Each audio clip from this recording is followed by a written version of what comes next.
Bonjour à tous, bonjour Vincent, Salut. Bonjour Vincent. merci de nous accueillir chez toi. Bah ouais, ça fait plaisir. C'est vrai, t'appréhendes pas Non, trop bah un peu. surtout bordelais, toi un peu moins. C'est Ouais, vrai. bah, c'est le pack, tu sais. C'est pour le niveau, il en faut un et puis un autre, c'est comme ça. Chouette, on est à Évian là, chez toi. Une vue de poney. On se met bien. Bah, c'était un bel écart, venir dans la ville de l'eau pour des tonneliers. C'est vrai, Et c'est pour notre santé. l'avenir de l'eau, est-ce que ce serait pas de l'eau élevée sous chêne, sous bois? Là, je pense Allez, qu'on a un projet. concept. Brainstorming. Bah du coup, on voulait que tu nous parles un peu de toi. Qui est Vincent Rouet? Ou qu'est-ce qu'il fait aujourd'hui? Comment il en est arrivé là? Bon, bah on commence la psychanalyse alors. Ouais, ça. c'est ça. Mais c'est pas cher, tu vas voir, c'est gratuit. Qui est Vincent Rouet? C'est un gars qui a pas mal déménagé quand il était jeune, qui a fait pas mal de temps à Toulouse et puis après qui a grandi dans le Muscadet. Et puis, résultat, je suis resté quand même dans le monde du vin. Donc au début, je voulais être très béniste. Et puis, les compagnons à ce moment-là formaient plus d'ébénistes parce que c'était dans les moments où, dans le compagnonnage, selon comment on pouvait placer les jeunes derrière, eh bien, on disait non. S'il n'y avait pas suffisamment de recrutement derrière. Et donc, le prévôt de la maison de Nantes me dit, toi, tu habites dans le Muscadet, est-ce que tu veux pas être tonnelier? Bon, le concept était un peu lointain pour moi à ce moment-là. Et en fait, ça s'est bien fait. Le prévôt m'a dit, non, mais tu fais un stage. On va t'envoyer dans une tonnellerie et puis tu vas voir si ça te plaît ou si ça te plaît pas. Et donc, on m'a envoyé à la tonnellerie garonnaise avec Hubert Caille. Il y avait Gaëtan Martos de la tonnellerie bordelaise qui, à l'époque, était apprenti là-bas. Et j'ai fait mon stage d'une semaine, ça m'a plu. Et puis, 26 ans après, j'y suis toujours, quoi. Alors, plus stagiaire, mais... Plus à la tonnellerie garonnaise. mais voilà, donc en fait, j'ai fait ce stage. Et puis moi, j'ai passé mon bac. Et puis après le bac, parti à la tonnellerie Radou au début, avec Jean-Marie Blanchard, là, qui a pris sa retraite cette année. C'était encore Monsieur Radou père, le maître d'apprentissage. Donc un super moment, une belle découverte. Une fois que j'ai eu mon CAP, je suis parti à la tonnellerie provençale avec l'ami bordelais. Donc ça, c'était avec Kennel. Ouais, avec Marc Kennel, ouais. Ouais. Et donc on a fait un beau moment à la tonnellerie provençale où en fait on a appris plein de choses. Ce mec-là, il était incroyable, trop gentil certainement, mais pour nous en tant qu'itinérants, c'était incroyable. C'était de la barrique ou du gros volume? Non, que du gros volume chez Kennel. Le plus petit qu'on faisait, c'était des 600 litres, c'était des demi-muits. On faisait ça sur la Provence, le Rhône, l'Italie, beaucoup. Mais voilà, c'était vraiment la première fois que je faisais des gros contenants. Et puis en fait, c'était pas un homme qui bougeait beaucoup, mais qui avait plein de savoir, qui nous passait ce qu'il pouvait. Et non, c'était un moment un peu fondateur. Moi, j'y ai perdu un bout de doigt quand même. Donc, Dès le j'ai début. un souvenir de Dès le la début. tonnellerie provençale Ouais. ancré, en faisant une pièce un samedi matin pour les compagnons. Et puis après, j'ai déroulé. J'ai fait. Donc après la tonnellerie provençale, je suis parti. C'était la tonnellerie garonnaise. Ensuite, j'ai fait Demtos en Espagne. J'ai fait Bouillou. T'es repassé à la Garonnaise, là où t'avais été stagiaire, Ouais, du stagiaire, coup. mais dans le nouvel atelier. Là, c'était. Ouais, et puis à la c'était pas le même garonnaise, monde. ton stage, tu n'étais pas resté longtemps non plus, tu as dû faire... Non, j'avais fait qu'une semaine de c'est ça, stage. c'était une semaine. C'était un stage pour appréhender le métier, quoi. Ouais. Et donc là, j'ai fait la Garonnaise, j'ai fait Demtos en Espagne, j'ai fait Bouillou, j'ai fait François Frère, j'ai fait Quintessence, j'ai fait Grenier. Donc non, j'ai fait vraiment un paquet de belles tonnelleries. Tu es passé chez Alary aussi, je crois, non? Je suis passé chez Alary Ouais. aussi. Non, vraiment un paquet de belles tonnelleries. Ça a été sympa. Et puis quand j'ai arrêté mon tour, En fait, j'étais tombé sur un patron à la tonnellerie Quintessence qui était Jason Stout, qui est aujourd'hui le vice-président d'Independent Stave Company, qui était un mec très américain dans le style et qui, au moment où je partais, comme tout compagnon qui gagne le SMIC, je vais le voir et puis je lui dis il y aurait moyen d'avoir un petit bonus pour mon départ. Et puis il me dit tu vas en faire quoi de ton bonus? Et puis je lui dis ça m'aiderait pour m'acheter une nouvelle voiture. À l'époque, mon rêve c'était de m'acheter une 206. Et tu vois le truc où tu as les yeux qui brillent, quoi. Et en fait, il me dit ça vaut combien une 206 d'occasion? Je lui dis ça vaut tant. Et puis il me dit je vais te faire un chèque du montant de la 206 comme prime de départ. Et il me dit, il n'y a qu'une chose que je te demande, c'est que quand tu finis ton tour, tu reviens bosser chez nous. On ne va pas signer de contrat, on va se serrer la main, on va se regarder dans les yeux. Et je te mets pas sous cadenas, mais je te demande à ce que ton premier vrai boulot, une fois que tu auras fini ton parcours d'apprentissage, ce soit chez nous. Et c'est comme ça. Et donc, mon premier vrai boulot, bien sûr, je suis retourné chez lui parce qu'il y avait un homme derrière. Ouais. Et donc chez Independent Stave, je suis resté 7 ou 8 ans. J'ai fait le Chili, les US, un peu l'Australie avec eux, et puis Bordeaux. Et puis après, je suis parti travailler pour Stéphane Nadalier, la famille Nadalier, où là j'ai fait pas mal de temps chez eux, avec le bois, les tonnelleries, les foudreries, etc. Tu les connaissais déjà, du coup, Nadalier ou... Ouais, j'avais déjà croisé, mais bon, pareil, c'est une question d'homme, quoi. Ouais, Stéphane, c'est au moment où un gars comme Stéphane Nadalier te propose un boulot, il tergiverse pas, quoi. Il te dit, ce sera comme ça, on fera ça, ça, ça, et puis si tu veux, pareil, on se serre la main, et puis je préparerai les papiers, quoi. Donc voilà, non, c'est plein de belles rencontres. Après, Nadalier a été repris par Charleroi, où voilà, tu n'es plus dans la même échelle, hein. Ouais. Toi tu connais bien. C'était intéressant, et puis finalement, voilà, aujourd'hui, Tonnellerie de Mercuret, pareil, une rencontre avec Nicolas Tarteret, où pareil, on s'est parlé tranquillement. On avait des objectifs communs qui matchaient. Ouais. Et puis je suis très content d'être à la tonnellerie de Mercuret, et puis avec un boulot où je fais tout, je fais le commerce, je fais aussi la technique, l'aspect financier, parce qu'il ne faut pas se leurrer, hein, ce n'est pas des associations caritatives, nos entreprises. Hein. Y a quand même un objectif à la fin, c'est de faire de l'argent.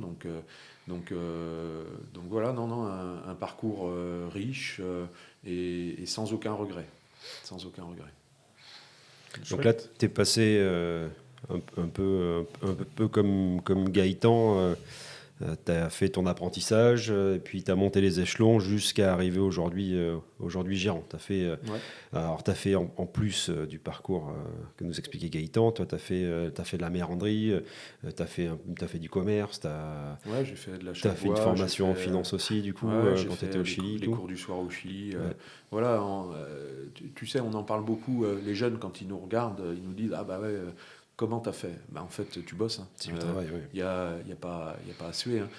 C'est-à-dire que ce soit dans le compagnonnage où tu peux te dire les 2 heures de cours du soir, les cours du samedi, mais ça, c'est en plus de ton boulot, quoi. Donc déjà, tu fais un effort pour essayer de te cultiver. Pas forcément, l'objectif, c'est pas forcément d'avoir un métier plus ronflant ou un meilleur salaire. Au début, c'est juste pour te cultiver. Donc ça part d'une chose saine. Et puis après, t'as l'aspect, moi, tu vois, pareil, les Américains, chez Independent Stave Company, Brad Boswell, le patron, un jour, il me dit, t'es un très bon directeur technique, mais tant que tu comprendras pas la financiarisation de notre métier, je te mettrai pas plus haut. Et c'est lui qui m'a dit, et moi, en fait, j'étais très content comme directeur de prod, quoi. J'avais pas forcément besoin d'aller plus haut, mais il m'a vraiment forcé à dire, prends ces cours du soir en finance, et je le remercie aujourd'hui. Hein, je le remercie aujourd'hui parce que bien sûr que quand tu prends une décision que sur un point de vue technique, c'est beau, mais tu peux planter toute une boîte avec des trucs comme ça. Et on l'a vu autour de nous. Des gens qui certainement faisaient des beaux fûts, qui achetaient des beaux bois et machin, et qui n'ont pas réussi. Parce qu'au bout d'un moment, faut se ramener à une réalité qui est celle de il faut que je fasse plus d'argent que ce que j'en dépense, quoi. Ouais, c'est là où la passion suffit pas. À un moment donné, Non. faut concrétiser Ouais, et voir plus large. je pense qu'il faut des deux. Tu peux pas aller au boulot tous les matins en te disant juste il faut faire de l'argent, c'est de la connerie. Mais par contre, te dire j'aime bien mon métier et je vais essayer de le faire le mieux possible par rapport à ce que la condition financière de l'entreprise me permet, je pense que ça c'est la clé. Et en fait, si tu fais bien ça avec ce que tu as, petit à petit, ça va se savoir et ça voilà. Mais en plus, on est dans un métier où le savoir-faire par lui-même fait pas tout. Il faut le faire savoir. Et ça, c'est la partie commerce, quoi. Tu peux être le meilleur tonnelier au monde, avoir des bois traités, des séchages qui sortent de l'ordinaire, des résultats de dégustation qui sont incroyables. Si c'est pas su dans 19 pays dans le monde, là, c'est compliqué, quoi. Tu peux pas juste être un très bon tonnelier suisse, tu peux pas juste être un très bon tonnelier bourguignon. Tu es obligé de vendre partout dans le monde pour que ta boîte soit stable. Parce qu'on l'a vu, il y a des tonneliers qui vivent beaucoup sur un seul territoire. Le problème, c'est que quand tu as un coup de gel ou quand tu as des vendanges comme cette année qui sont terribles, tu fais quoi ? Tu vas voir tes employés et puis tu les vires parce que tu n'as plus de boulot. Donc en fait, le fait de travailler dans beaucoup de pays permet d'avoir, tiens, il y a un coup de gel en Nouvelle-Zélande, c'est pas grave, l'Argentine produit plus de vin, et donc tu as du boulot toute l'année. Parce que malgré tout, finalement, si tu travailles que sur un seul endroit, tu n'as qu'une seule période de vendange, quoi. Oui, c'est comme avoir un seul gros client qui fait 60% de ton marché, c'est très risqué parce que tu dépends du client. Donc là, c'est pareil, c'est ne pas dépendre d'une région pour... Ouais, donc ça, c'est... Voilà, et moi, je le vois dans certaines de nos connaissances qui sont des connaissances communes, quelquefois. Le commerce, ça ne m'intéresse pas. Ouais, mais il y a plein de choses qui ne nous intéressent pas. La compta, ça passionne pas grand monde non plus. Mais tu es obligé de le faire. Et le commerce, pour un tonnelier, malgré tout, c'est hyper important. Bah oui, si tu fais 70% d'export, le commerce, t'as beau ne pas t'y intéresser, à un moment, tu es obligé de vendre. Et comme tu disais justement, tu as beau avoir le meilleur fût du monde avec des petits rivets en diamant, de l'or partout, une chauffe fait vraiment de façon parfaite. Si tu vends pas ton fût, tu vas avoir des stocks pleins, ça va pas te servir à grand chose. Donc faut arriver à, même si on s'y intéresse pas, faut quand même arriver à être bon là-dedans. Voilà. Mais c'est ce qui est chouette avec ton parcours, c'est que tu as commencé par la base, du coup, tu as appris ton métier comme il fallait, et puis tu as rencontré des gens clés qui t'ont fait comprendre que du coup, techniquement, c'est bon, ça va, c'est fait, tu sais faire, tu sais tenir ta boîte, tu sais tenir ta prod. Par contre, il manque la vision de l'autre côté, ou les finances, ou le commerce. Et donc, c'est chouette qu'on t'ait donné l'opportunité comme ça de faire de la finance. Et puis, en plus, tu étais au Chili. Donc, je suppose que les cours du soir en espagnol. Oui, cours du soir en espagnol, 2 ans de cours du soir, 2 fois par semaine. Et puis, le dimanche... alors en plus, moi le dimanche, il y avait les matchs de rugby le samedi, donc je vous explique pas les samedis soirs. Donc les travaux de groupe du dimanche matin étaient douloureux sur la première heure, quoi. Ouais. Mais voilà, bien sûr qu'aujourd'hui, je suis content d'avoir fait ça, et je suis content qu'on m'ait obligé à le faire quand j'étais jeune. Parce que t'as beau dire, moi tu vois au Chili à l'époque j'avais 25-26 balais. Bien sûr que les efforts, tu les ressens pas comme aujourd'hui quand tu as passé la quarantaine et te remettre dans des bouquins, te remettre à apprendre des choses, c'est beaucoup plus compliqué, c'est beaucoup plus naturel quand tu es jeune. Donc tous ces efforts-là, il faut essayer de les armer le plus possible quand tu es jeune. Alors bien sûr, c'est le moment où finalement tu as le moins envie, parce que la vie est belle à 25-26 ans, tu as envie d'aller voir des filles, tu as envie d'aller faire la bringue, et voilà. Mais tu vois, ces 2 ans de cours du soir, finalement, me permettent d'avoir un parcours sur 40 ans qui est projeté, quoi. Et ça, quand j'entends des jeunes qui me disent « Ah non, mais j'ai pas trop envie, j'ai envie de prendre mon temps, j'ai envie de... » Ouais, mais tu le feras pas à 40 ans. Tu le feras pas. Ouais, c'est un investissement sur toi-même, exactement. Et en plus, finalement, tu te dis, les cours du soir en finance, il n'y a rien de passionnant, mais j'ai rencontré des gens super dans ces cours. J'ai rencontré des profs super. Je me souviens d'un de mes professeurs, c'était le vice-président de Procter & Gamble sur l'Amérique du Sud. Donc, tu vois, les lessives, Ariel, etc. Okay. Une grosse boîte. Le mec était passionnant. Je te dis, il manquait jamais un mec à ses cours. Alors que, on avait quelques profs de compta ou de contrôle de gestion. Les taux de remplissage de la classe étaient plus faibles. Mais lui, quand il nous parlait, et il nous donnait des vrais cours, il nous donnait des leçons, mais il nous donnait des expériences de vie. C'était pas juste la théorie économique dit que. C'était moi, dans mon boulot, voilà ce que j'ai vécu. Et il nous racontait pas que ses succès. Il nous racontait vachement plus tout ce qu'il avait loupé. Mais parce que c'est là que tu apprends, en fait. C'est là que tu apprends. Ouais. Et tu vois, on en parlait l'autre jour où je disais, aujourd'hui, un bon manager, c'est un manager qui fait des erreurs. Et en fait, on t'apprend pas ça à l'école. On te dit, il faut tout réussir, bien sûr. Mais dans les grosses entreprises, on se rend compte que t'en as plein des managers qui font pas d'erreurs. Mais c'est qu'ils prennent plus de risques, les mecs. Oui, c'est que tu arrêtes d'évoluer, je pense. Complètement. Tu te dis, moi, à la fin de l'année, je vais avoir 100% de bonnes notes. Donc, je vais pas tenter le truc où je suis pas sûr de moi. Donc, tu restes dans ton petit précaré. Là, tu deviens mauvais. Tu peux pas être un bon leader si tu tentes pas des choses en te disant que oui, on va essayer quand même qu'à 97% ce soit bon, quoi. Mais les 3% que tu loupes, ça fait rigoler tout le monde. Et puis, ça permet de dire quand même que tu as tenté des choses et ça te permet de les éliminer de la liste, quoi. Et de dire, ça marche pas. Bon, maintenant, je le sais. Mais bien sûr qu'il faut se mettre un poil en risque. Alors, tu peux pas te mettre trop en risque parce qu'au bout d'un moment, tu as des personnes qui travaillent avec toi. Tu vois, même chez nous, groupe Tarteret, c'est quand même 100 mecs, quoi. Donc, il faut vendre des fûts à la fin. Il faut faire du bois. Donc, tu as une responsabilité sociale vis-à-vis de ces gars-là.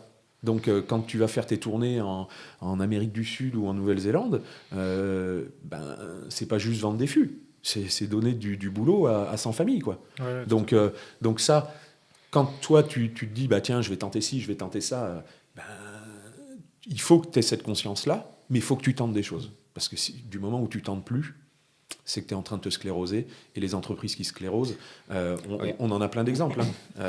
C'est terrible, c'est terrible. C'est ce qu'on disait hier, en fait. C'est là où la concurrence n'a pas que du mauvais. Parce que du coup, la concurrence te fait sortir justement de cette zone de confort et te pousse à ce qui te fait avancer, c'est justement la concurrence. C'est ce qui t'oblige à essayer des choses, c'est ce qui t'oblige à sortir de ton confort. C'est une entreprise qui évolue pas, c'est pas une entreprise qui stagne, c'est une entreprise qui diminue, qui se démunit. Tu es obligé d'avancer. Que ce soit sur tes qualités, sur tes méthodes, sur ton business. Et c'est ce qui fait que certains fonctionnent mieux que d'autres. C'est qu'à un moment, tu as un preneur de risque qui pense un petit peu en dehors de la boîte, en dehors du cadre, et qui va tenter des choses. Alors au départ, cette personne-là, on le regarde peut-être un petit peu en chaîne de faïence. C'est bizarre, ça, ce qu'il fait. Et puis quand ça fonctionne, ça devient un génie. Mais il faut essayer. Tu disais quand tu étais itinérant, c'est une phrase que je redis beaucoup aux jeunes, parce que tu sais, les jeunes itinérants se plaignent toujours de ne pas gagner assez, que la vie est trop dure. Tu sais, tu as 20 ans. Et tu disais, moi, sur le tour, je suis à l'université.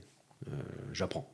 Donc forcément, tu fais un job qui ne te plaît pas trop à un moment, parce que c'est une entreprise, tu travailles dans la poussière, il fait froid, il fait chaud, mais tu y es pendant 1 an, tu es pendant 6 mois dans cette boîte. Donc c'est très juste, ta prise de risque, elle est minime. Par contre, tu apprends beaucoup. Et donc ne pas aller prendre des cours du soir pour te former en finance, ou ne pas aller faire une entreprise parce que on te propose que le SMIC, ou parce que c'est pas glamour ou comme ça, c'est dommage. Parce que si tu le fais pas quand tu as 20 ans, tu le feras plus tard. Et ce que tu vas apprendre dans ces boîtes-là ou dans ces circonstances, c'est ce qui va t'armer pour plus tard. Ouais, sauf qu'à 17-20 ans, tu n'as peut-être pas aussi la maturité de te dire, en fait, j'investis sur moi-même et ça portera ses fruits dans 15 ans, quoi. C'est le but d'un podcast comme ça, c'est juste de dire... Voilà, vous ferez ce que vous voulez, les gars. Nous, nos apprentis, bien sûr, ils choisissent, les itinérants, ils choisissent.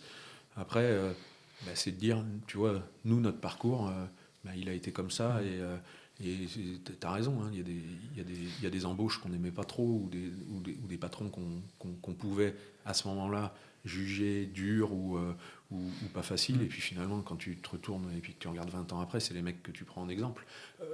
quelquefois dans le bon et dans le mauvais, hein. C'est-à-dire, il y a des choses que je veux pas faire. Mais si ces gens-là m'avaient pas montré que c'est pas ma nature profonde et que le faire me dérange, eh bien, aujourd'hui, ce serait pas ancré en moi, quoi. Donc, t'as des patrons qui sont géniaux et qui t'emmènent avec eux, et voilà.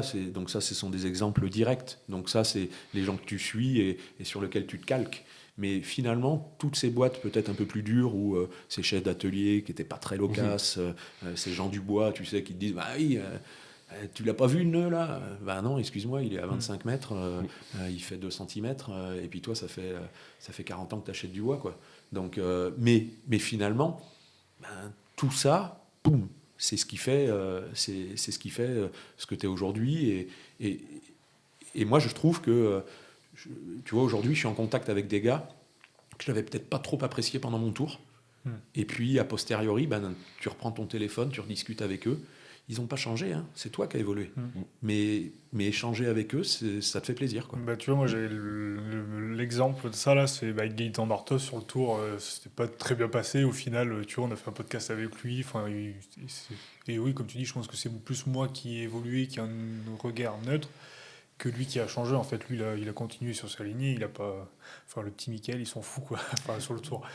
Et je pense que ouais, en fait, c'est que tu prends des informations, des expériences, et tu te construis en fait à cet âge-là. Et ouais, c'est beau de pouvoir rediscuter avec des gens, voilà, que, comme tu dis, que bah, t'avais peut-être pas une bonne première Quand impression. tu as travaillé chez Gaëtan, il était chef d'entreprise. Toi, tu étais jeune itinérant avec des idées affirmées.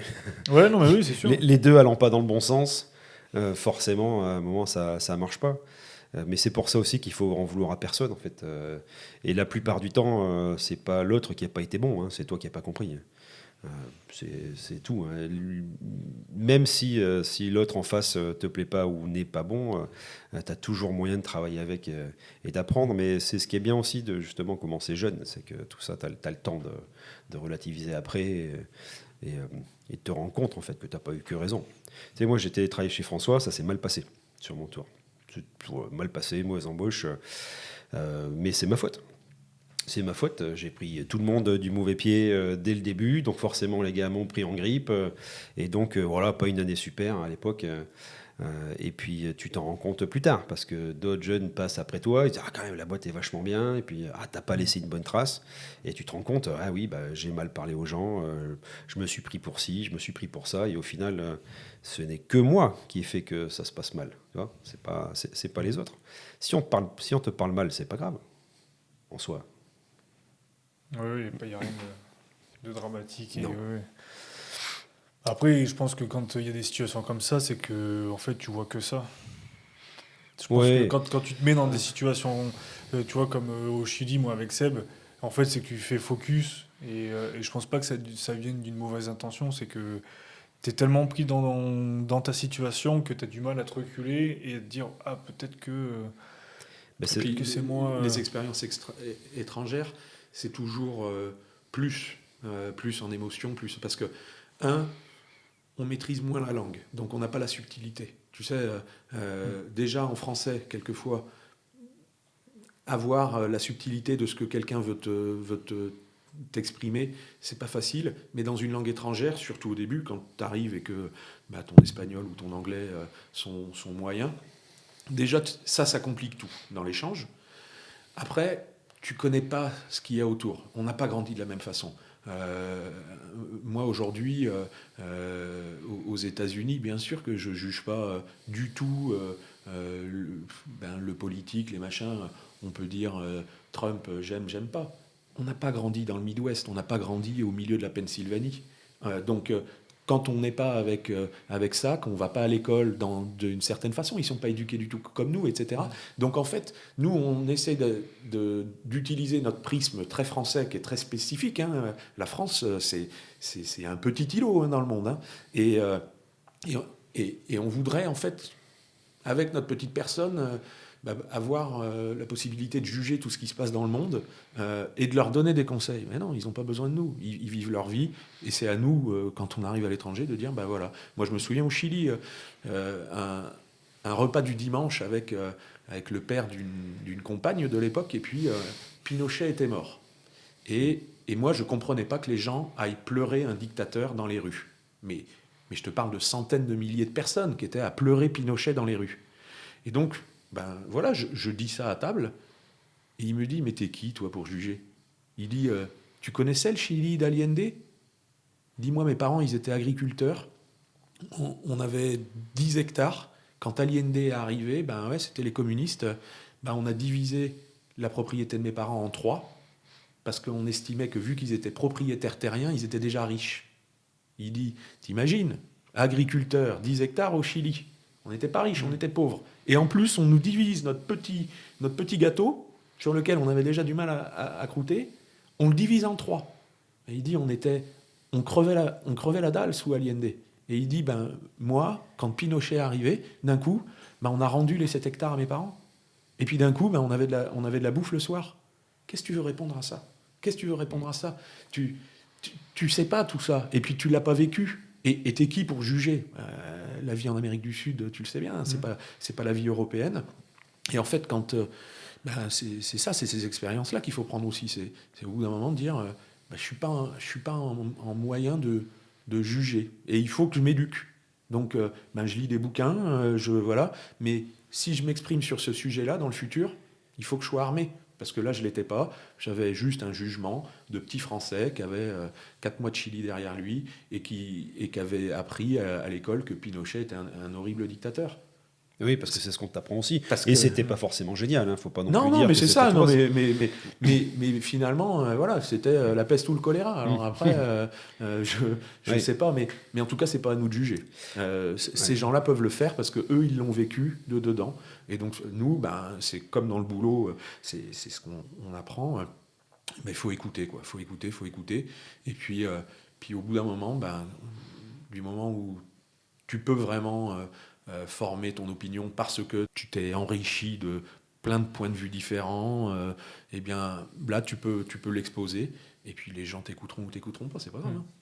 Travailler à l'étranger, c'est très important. On ne peut jamais encourager suffisamment les jeunes d'y aller. Et c'est pas la technique qui va être intéressante à l'étranger. Le métier, finalement, c'est le même. Tu as peut-être un peu d'outils, tu as peut-être des termes, tu vois, mais c'est vraiment l'ouverture d'esprit.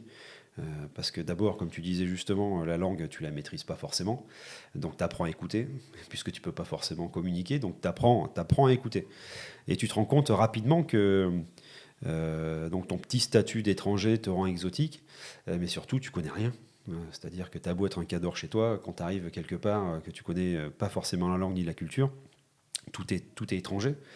La réflexion des gens, les méthodes de pensée, pourquoi c'est organisé comme ça, pourquoi les petites habitudes parfois sont étranges en fait. Et c'est ce qui t'apprend, je pense, à relativiser beaucoup de choses. Et quand tu rentres en fait, tu te rends compte que t'es pas si mal chez toi. La France est quand même un beau pays. Et puis tu deviens plus patient, je trouve. T'as appris à écouter. Tu dis voilà, au lieu d'avoir mon petit fusible un petit peu court qui fait que j'explose à la première seconde. Non, on va peut-être justement aller chercher l'info. Pourquoi est-ce que l'autre est énervé? Pourquoi est-ce que l'autre a réagi comme ça? Ça te permet d'apprendre à relativiser. C'est bien d'aller à l'étranger. Et plus le pays est compliqué, va travailler en Chine. Tu vas voir, hein, ça va être compliqué au départ, hein, forcément la langue, sans parler de la bouffe. Mais par contre, les cultures sont géniales, toutes. Et quand tu reviens, t'es forcément transformé. Forcément. Après, c'est aller à l'étranger, c'est aller vivre à l'étranger. Non, mais bien sûr, on ne parle pas d'un week-end ou d'une semaine. Pars un an dans un pays que tu ne connais pas, dans une langue que tu ne connais pas, tout seul. Parce que forcément, hein, on est tous feignants. Hein, donc si tu pars avec un groupe de 5, tu n'apprendras pas la langue. Hein, tu vas rester dans ton îlot. Faut y aller en full immersion. Faut pas avoir peur. C'est chouette. Puis même au niveau du métier, je trouve que tu apprends aussi énormément, parce que je trouve qu'on a un métier quand même où il y a des idées très très arrêtées. Et en fait, quand tu vas dans des pays où en fait, ils font pas du tout comme toi, et des fois tu te dis ah mais ça on m'a toujours dit qu'il fallait pas le faire, mais en fait ça marche. Oui, mais parce qu'en plus on est dans un métier qui finalement travaille de façon très empirique. Ouh là là, on fait comme ça parce que papy faisait comme ça et ça fonctionne. Tu te rends compte que la méthode n'est pas du tout maîtrisée. On ne sait pas pourquoi on travaille comme ça. Enfin, le cintrage, par exemple, une tonnellerie cintre des centaines, des milliers de pièces par jour. Quel est le tonnelier aujourd'hui qui sait exactement comment le cintrage fonctionne? Il n'y en a pas beaucoup, en fait. Alors on te dit, il faut telle température, telle humidité, il faut serrer ce cercle-là, parce que sinon ça marche pas. C'est pas vrai. Souvent, c'est pas vrai. Et quand tu vas dans certaines boîtes ou dans certains pays où la méthode est complètement contre-intuitive, parce qu'on t'a toujours dit surtout ne fais pas ça, des gens vont mourir, et finalement ça fonctionne. Voilà. Donc et c'est ce qui est intéressant aussi quand tu rentres et que tu retombes dans des boîtes qui te disent ah mais non, tu travailles mal, ça faut pas faire comme ça, surtout pas. Alors qu'en fait, ça fait 1 an que tu fais comme ça et que ça fonctionne très bien. Pour moi, c'est le principal avantage de l'étranger. Je pense que tout est plus dur. Parce que même dire, prends-moi un boulon. Ouais, mais bon, en français, c'est facile, hein, mais en espagnol ou en italien ou en anglais, déjà, même ça, au début, c'est... Mais comment on dit boulon, en fait, hein? Parce que c'est que tu es en réflexion permanente. Permanente. Donc ça te force, hein, intellectuellement, ça te travaille. Hein. Tu finis tes journées beaucoup plus crevées que quand tu es bien. Donc déjà, travailler un peu comme ça dans cette difficulté qui est pas grand-chose, hein, mais ça t'arme. Et puis oui, avoir des réflexions qui sont complètement différentes et qui te prouvent toujours que il n'y a pas qu'un chemin, quoi. Il n'y a pas qu'un chemin. Et pour revenir à la tonnellerie, on ne fait pas du fût à Bourbon comme on fait du fût à vin, et on ne fait pas des réparations en Écosse comme on fait des foudres en Italie, quoi. Et cette richesse-là, il n'y a qu'en la vivant que tu peux regarder des belles vidéos, mais tant que tu n'as pas bossé, moi, mes premières fois à réparer des fûts à Bourbon, je me croyais bon. J'ai vite compris qu'il allait falloir bosser, quoi. Et puis Et parle de méthode contre-intuitive où on te dit surtout faut pas faire ça. Et quand tu commences à faire du jable à l'as, c'est que t'es arrivé. Hein. Ouais, non, nos méthodes de réparation sont mignonnes. Hein. C'est chouette. Pars en Écosse pour réparer un petit peu, tu vas voir. Parce que c'est d'abord une vraie prod de réparation.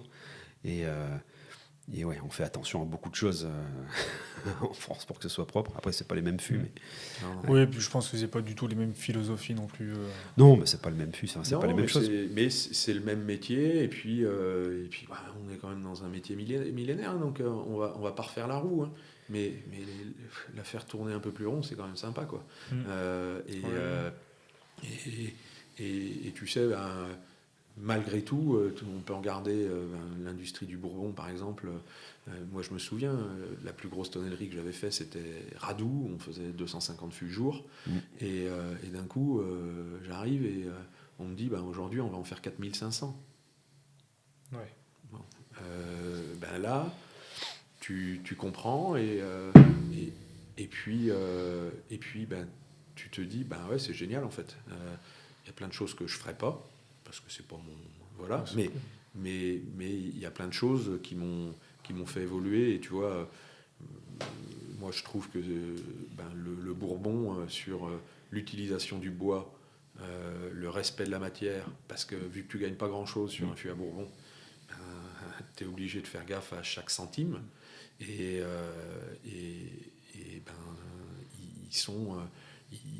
ils ont 50 ans d'avance sur beaucoup de tonnelleries françaises. Sur l'utilisation du bois, alors qu'on pourrait dire ah ouais, mais le chêne américain c'est pas super cher et c'est facile à travailler, ouais, mais malgré tout ils font très attention, et ils étaient déjà dans le 10e quand nous on était encore quasiment au centimètre, quoi. Ouais.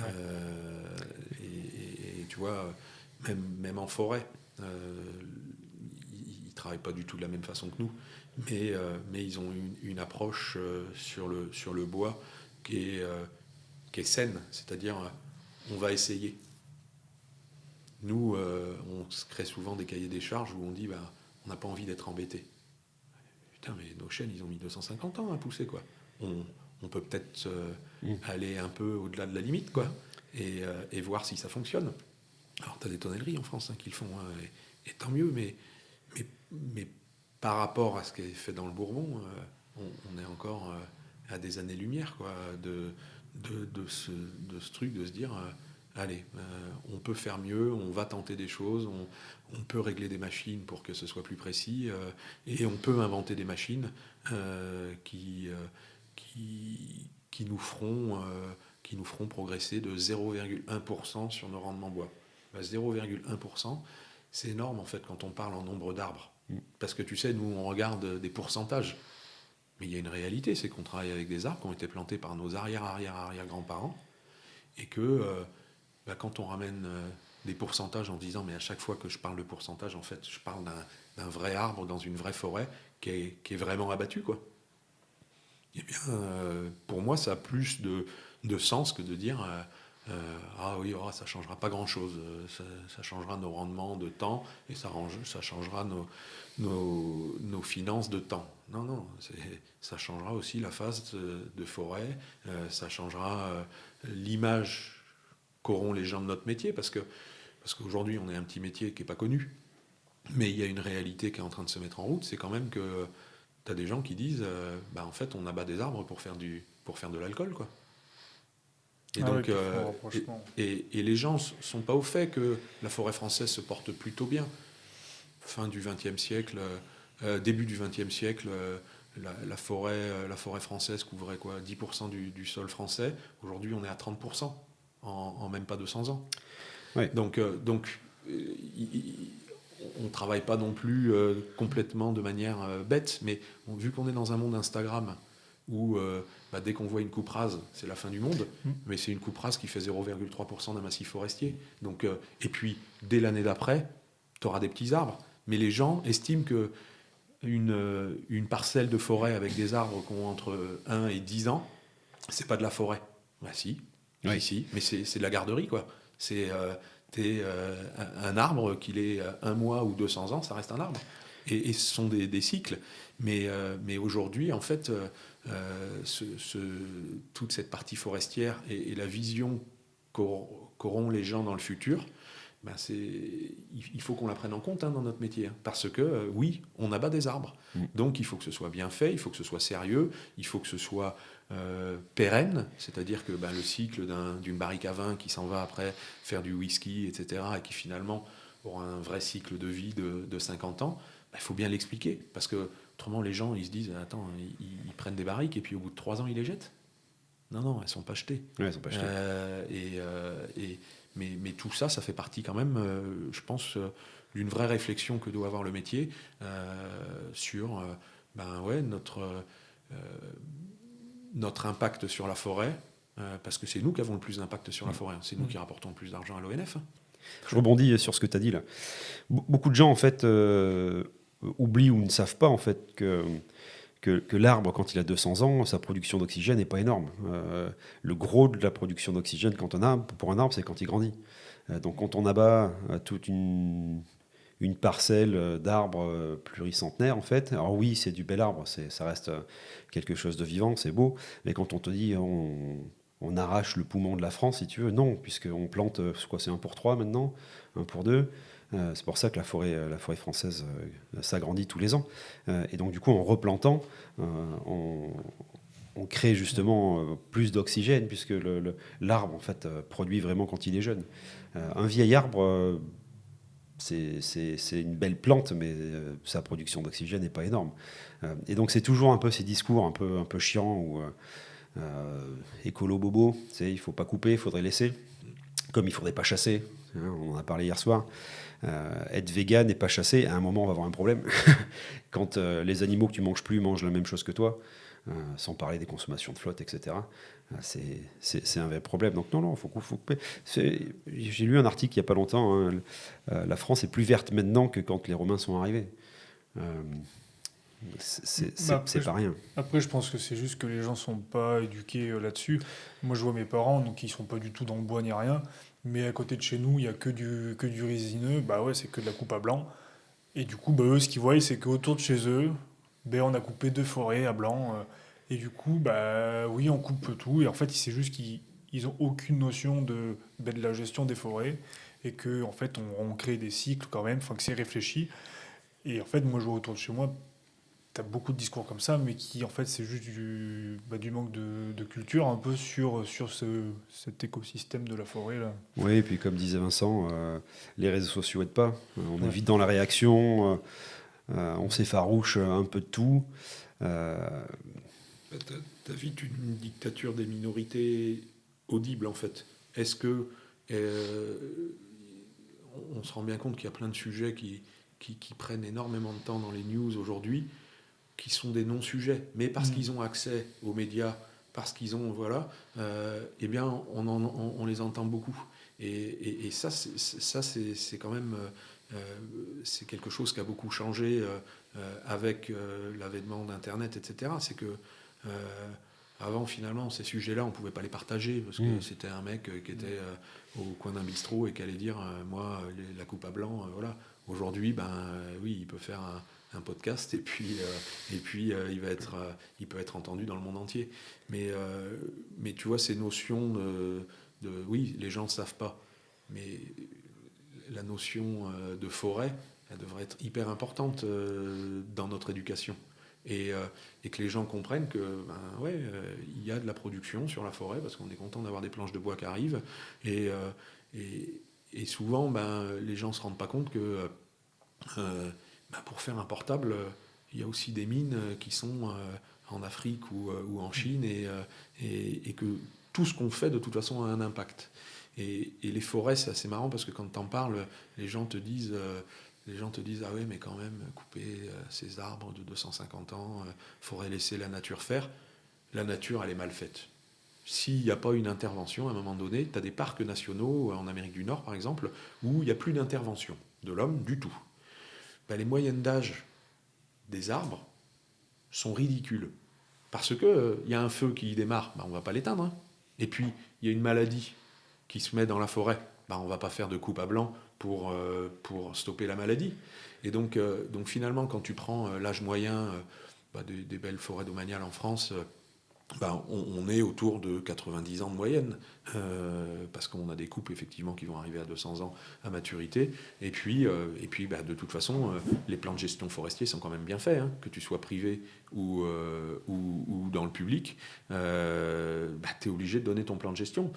Au moment où tu t'abats des arbres, il faut dire ce que tu vas faire de cette parcelle-là sur les 80 prochaines années. Est-ce que tu plantes des chênes? Est-ce que tu plantes du hêtre? Est-ce que tu plantes du résineux? Et puis, à quel moment tu as prévu de l'abattre? Et puis, est-ce que tu vas faire plutôt du bois pour avoir des qualités A ou B? Ou est-ce que tu es juste à dire non, ce sera un taillis et puis je veux pouvoir aller couper du bois tous les ans pour faire un peu de bois de chauffe et gagner un peu d'argent.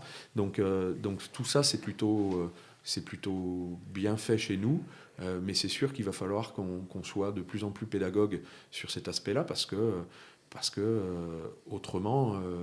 on va perdre des gens parce qu'ils ne comprennent pas qu'on fabrique des barriques juste pour mettre un poil d'aromatique à des vins, quoi. Alors qu'on est capable de les faire dans des cuves inox aussi. Ça sera des points de vue, mais je pense que ce sera hyper important pour nous de bien expliquer ça, de dire qu'on est consciencieux, de dire que la forêt a besoin de ça. Et ça, c'est notre boulot aussi quand on reçoit des écoles, quand tout ça dans nos entreprises. Hein. Il faut surtout ouvrir les portes de nos entreprises parce que les gens se souviennent quand c'est un discours de quelqu'un de professionnel et qui explique bien son métier. Donc tout ce qu'on peut faire, en tout cas, nous on le fait à la tonnellerie. Dès qu'on a des demandes, on dit oui. Oui, il faut éduquer. Ouais. C'est vraiment un aspect important. Et puis même nous, en interne, hein, on se rend compte que beaucoup de tonneliers connaissent pas assez le monde de la forêt ou pas assez le monde de la méranderie. Hein. C'est juste. C'est catastrophique parce qu'en fait, on prend des décisions sans savoir vraiment ce que ça implique de l'autre côté. Je parlais des cahiers des charges, hein, bois. Dire, moi, je veux pas de picot de plus de 2 mm. Oui, c'est rien à mettre sur un fichier Excel et de dire ça, j'en veux pas. Mais quelle est la répercussion sur la forêt? Quelle est la répercussion? Qu'est-ce qu'on jette dans une méranderie? Et donc ça, moi, je suis vraiment pour que tous nos jeunes aillent un bon moment en forêt et un bon moment en méranderie. Pas juste faire une petite visite vite fait. Après, le problème, c'est que c'est tout un monde à rééduquer. Pour une entreprise, je leur fais un cahier des charges pour justement pouvoir intégrer un peu de nœuds, un peu mais placés. En fait, j'ai dû me battre avec les commerciaux parce que les commerciaux, sur le tip-top, ne veulent pas le petit nœud derrière. Et en fait, tu te rends compte que tu es en combat continu parce que plus personne n'est éduqué à ça. Et tout le monde veut la barrique parfaite, sauf Ouais. que c'est pas On possible. a fait de la surqualité pendant très très longtemps en tonnellerie. Mais parce qu'à un moment, ça a été la guéguerre. À moi, mon fût, vous avez vu, on est sur une qualité supérieure par rapport à eux. Et donc, on a mis de moins en moins de nœuds. Il n'y a pas si longtemps, tous les fûts avaient un flash. Il y avait des témoins de fente sur toutes les douelles. On prend les fûts d'il y a 30 ans, ce n'étaient pas les mêmes. Ils étaient esthétiquement peut-être moins beaux. Par contre, il y avait un petit peu plus de respect de matière. Mais je pense qu'on est sur le retour. Aujourd'hui, avec les coûts matières, les tonneliers vont avoir obligation de s'adapter. On va arrêter, j'espère en tout cas, de jeter des bois parce qu'on a un petit picot, même pas traversant, tu sais, un petit nœud plaqué, un bois qui a une couleur, voilà, esthétiquement, qui jure un petit peu. La surqualité coûte cher aujourd'hui. Et puis ce qui est très marrant, c'est que on s'est lancé dans de l'ébénisterie, alors que 80% de nos fûts sont plutôt dans des hangars de production. Bien sûr que tu as tous ces chais iconiques à Bordeaux, en Bourgogne, partout dans le monde, qui sont superbes, et c'est vrai que c'est beau, une superbe barrique sans défaut, etc. Mais il y a une réalité, c'est que ça reste un outil de production, et que nous, on s'est créé des spécifications qui sont très tonnelières. Hein. C'était pas nos clients qui nous demandaient ça dans les années 90, 2000, là, quand on a poussé vers cette ébénisterie de finition. C'est le commerce. Ce sont nos commerciaux qui ont dit, ah bah tiens, ce client-là, chez lui, il a ces fûts-là, nous, pour être meilleurs, il faut arrêter de mettre des nœuds, il faut arrêter d'avoir des flashs, il faut avoir des couleurs plus homogènes, des grains de plus en plus fins, alors que le grain, c'est un outil. Une Ferrari, c'est génial. Est-ce que tu as besoin d'une Ferrari pour aller chercher ton pain le matin? Je suis pas sûr. C'est pas désagréable. Alors que bon. Mais bon, voilà. non, mais c'est sûr. Et en plus, ça veut dire qu'on n'a pas compris quel était notre métier. C'est-à-dire qu'aujourd'hui, tonnelier, on est un condiment pour le vin. C'est-à-dire qu'on est le sel et le poivre. Les grands vins, ils ont besoin de barriques comme un grand plat a besoin de sel. Et tant mieux pour nous. Mais 99% de ce qu'on vend, c'est de l'aromatique. C'est pas une pièce en elle-même. Autrement, les vignerons seraient bien contents de s'en débarrasser. C'est chiant à laver, c'est chiant à bouger, c'est cher. Voilà. Donc en fait, on a fait une fixette sur l'aspect esthétique qui, pour moi, c'est 1% de notre boulot. Un fût qui ne fuit pas et qui soit propre au moment où il arrive chez un client, c'est le minimum. Après, il faut qu'il soit bon. Ça, c'est le 99% qu'intéresse notre clientèle. Et non, moi, je suis tout à fait d'accord. On va revenir vers des choses, à mon avis. La forêt va nous y obliger. L'ONF aussi. Là, quand on voit les volumes de bois mis sur marché, on a perdu quasiment 200 000 mètres cubes de chêne mis sur marché en 5 ans. Hein. Donc on dit, les prix sont hauts. Si l'ONF le veut, ils peuvent maintenir ça très très haut, parce qu'il suffit qu'ils baissent encore de 50 000, et puis les tonneliers s'étriperont dans les ventes aux enchères pour avoir du bois. Donc aujourd'hui, non, je pense que sur chaque arbre qui sort de la forêt, oui, si on peut aller 20 cm plus loin, il faut aller 20 cm plus loin, et je pense qu'il faut vraiment que travailler la surbille devienne quelque chose de standard, et même là-dedans, après c'est de dire aujourd'hui on a tous du beau matériel sur le jointage, sur tout ça. Quand je vois le matériel en méranderie, alors que c'est là où où on peut faire une grosse différence. Il y a des avancées qui vont se faire, je pense, dans les 20 prochaines années. C'est obligatoire. Avant, là, il y a déjà des travaux qui se font aujourd'hui sur les fentes, sur les pré-fentes, etc. Je pense que ça va... Encore une fois, le coût matière aujourd'hui va faire évoluer tout ça. On ne peut plus travailler comme on travaille aujourd'hui. Surtout que les mérandiers, souvent, prennent des mauvaises phases de référence. On crée du fil tranché. Hein. C'est tout le souci. Donc, non, je pense qu'avant 20 ans, d'ici... 5 ans, à mon avis, on aura des systèmes un peu plus fiables qui nous feront faire et de la meilleure qualité et consommeront moins de matière. Mais on va finir par sans faire des fûts à Bourbon. On va prendre exemple sur ce qu'ils font. Tu avais complètement raison tout à l'heure. Quand on regarde l'écart entre le fût à Bourbon et le fût à vin, on n'est pas sur les mêmes produits, on n'est pas sur les mêmes bois, on est d'accord, mais on fait une surqualité énorme. Faire des joints, faire des voiles symétriques, c'est chouette, c'est pratique, c'est facile, mais ça va à l'encontre de la matière, en fait. Bien sûr. Tu veux boire un coup, toi? Non, mais... Allez, c'est à boire. Allez, voilà. C'est à boire. Ça y est, Alors, Vincent. Gaëtan Martos, de la tonnellerie bordelaise, a envoyé Zichichi Topissime. Il s'agit de l'un de nos fidèles clients situés dans la vallée de Dry Creek. Allez, je sais rien. Un de nos meilleurs travails sur le Zinfandel, si ce n'est le meilleur que j'ai eu l'occasion de goûter. Très bon client, amoureux des résultats de la tonnerie bordelaise. Petit coup de pub comme ça. Et donc fidèle. C'est une exploitation sortie de terre en 2000, montée de toutes pièces par un chirurgien dentiste, monsieur Zichichi. Et il nous a dit à déguster sans modération. Bah ça, de toute façon, on n'avait pas prévu de le faire avec modération. Mais, donc, merci à Gaëtan. Donc Zinfandel, le Primitivo, c'est le cépage typique américain, porte-étendard, donc a été ramené par les Italiens quand ils ont émigré aux États-Unis et qui donne des vins plutôt charpentés. Hein. Mais voilà, un des plus beaux et plus vieux cépages au monde. Et quand c'est bien travaillé, ça peut donner des grands vins. C'est pas facile à travailler hein,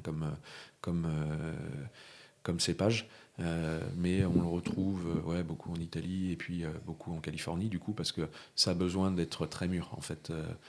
Ça a besoin de beaucoup de maturité, donc le soleil italien ou californien permet d'obtenir des choses assez sympas. Santé. Santé. Gaëtan, petite pensée. Ouais. Bon. Et du coup, tu n'as jamais voulu faire un peu, donc pour faire un palier avec Gaëtan, racheter une tonnellerie ou monter ta propre tonnellerie? Non. Non, parce que j'ai pas ça en moi. Je trouve que c'est compliqué. Je trouve que la tonnellerie demande énormément d'argent.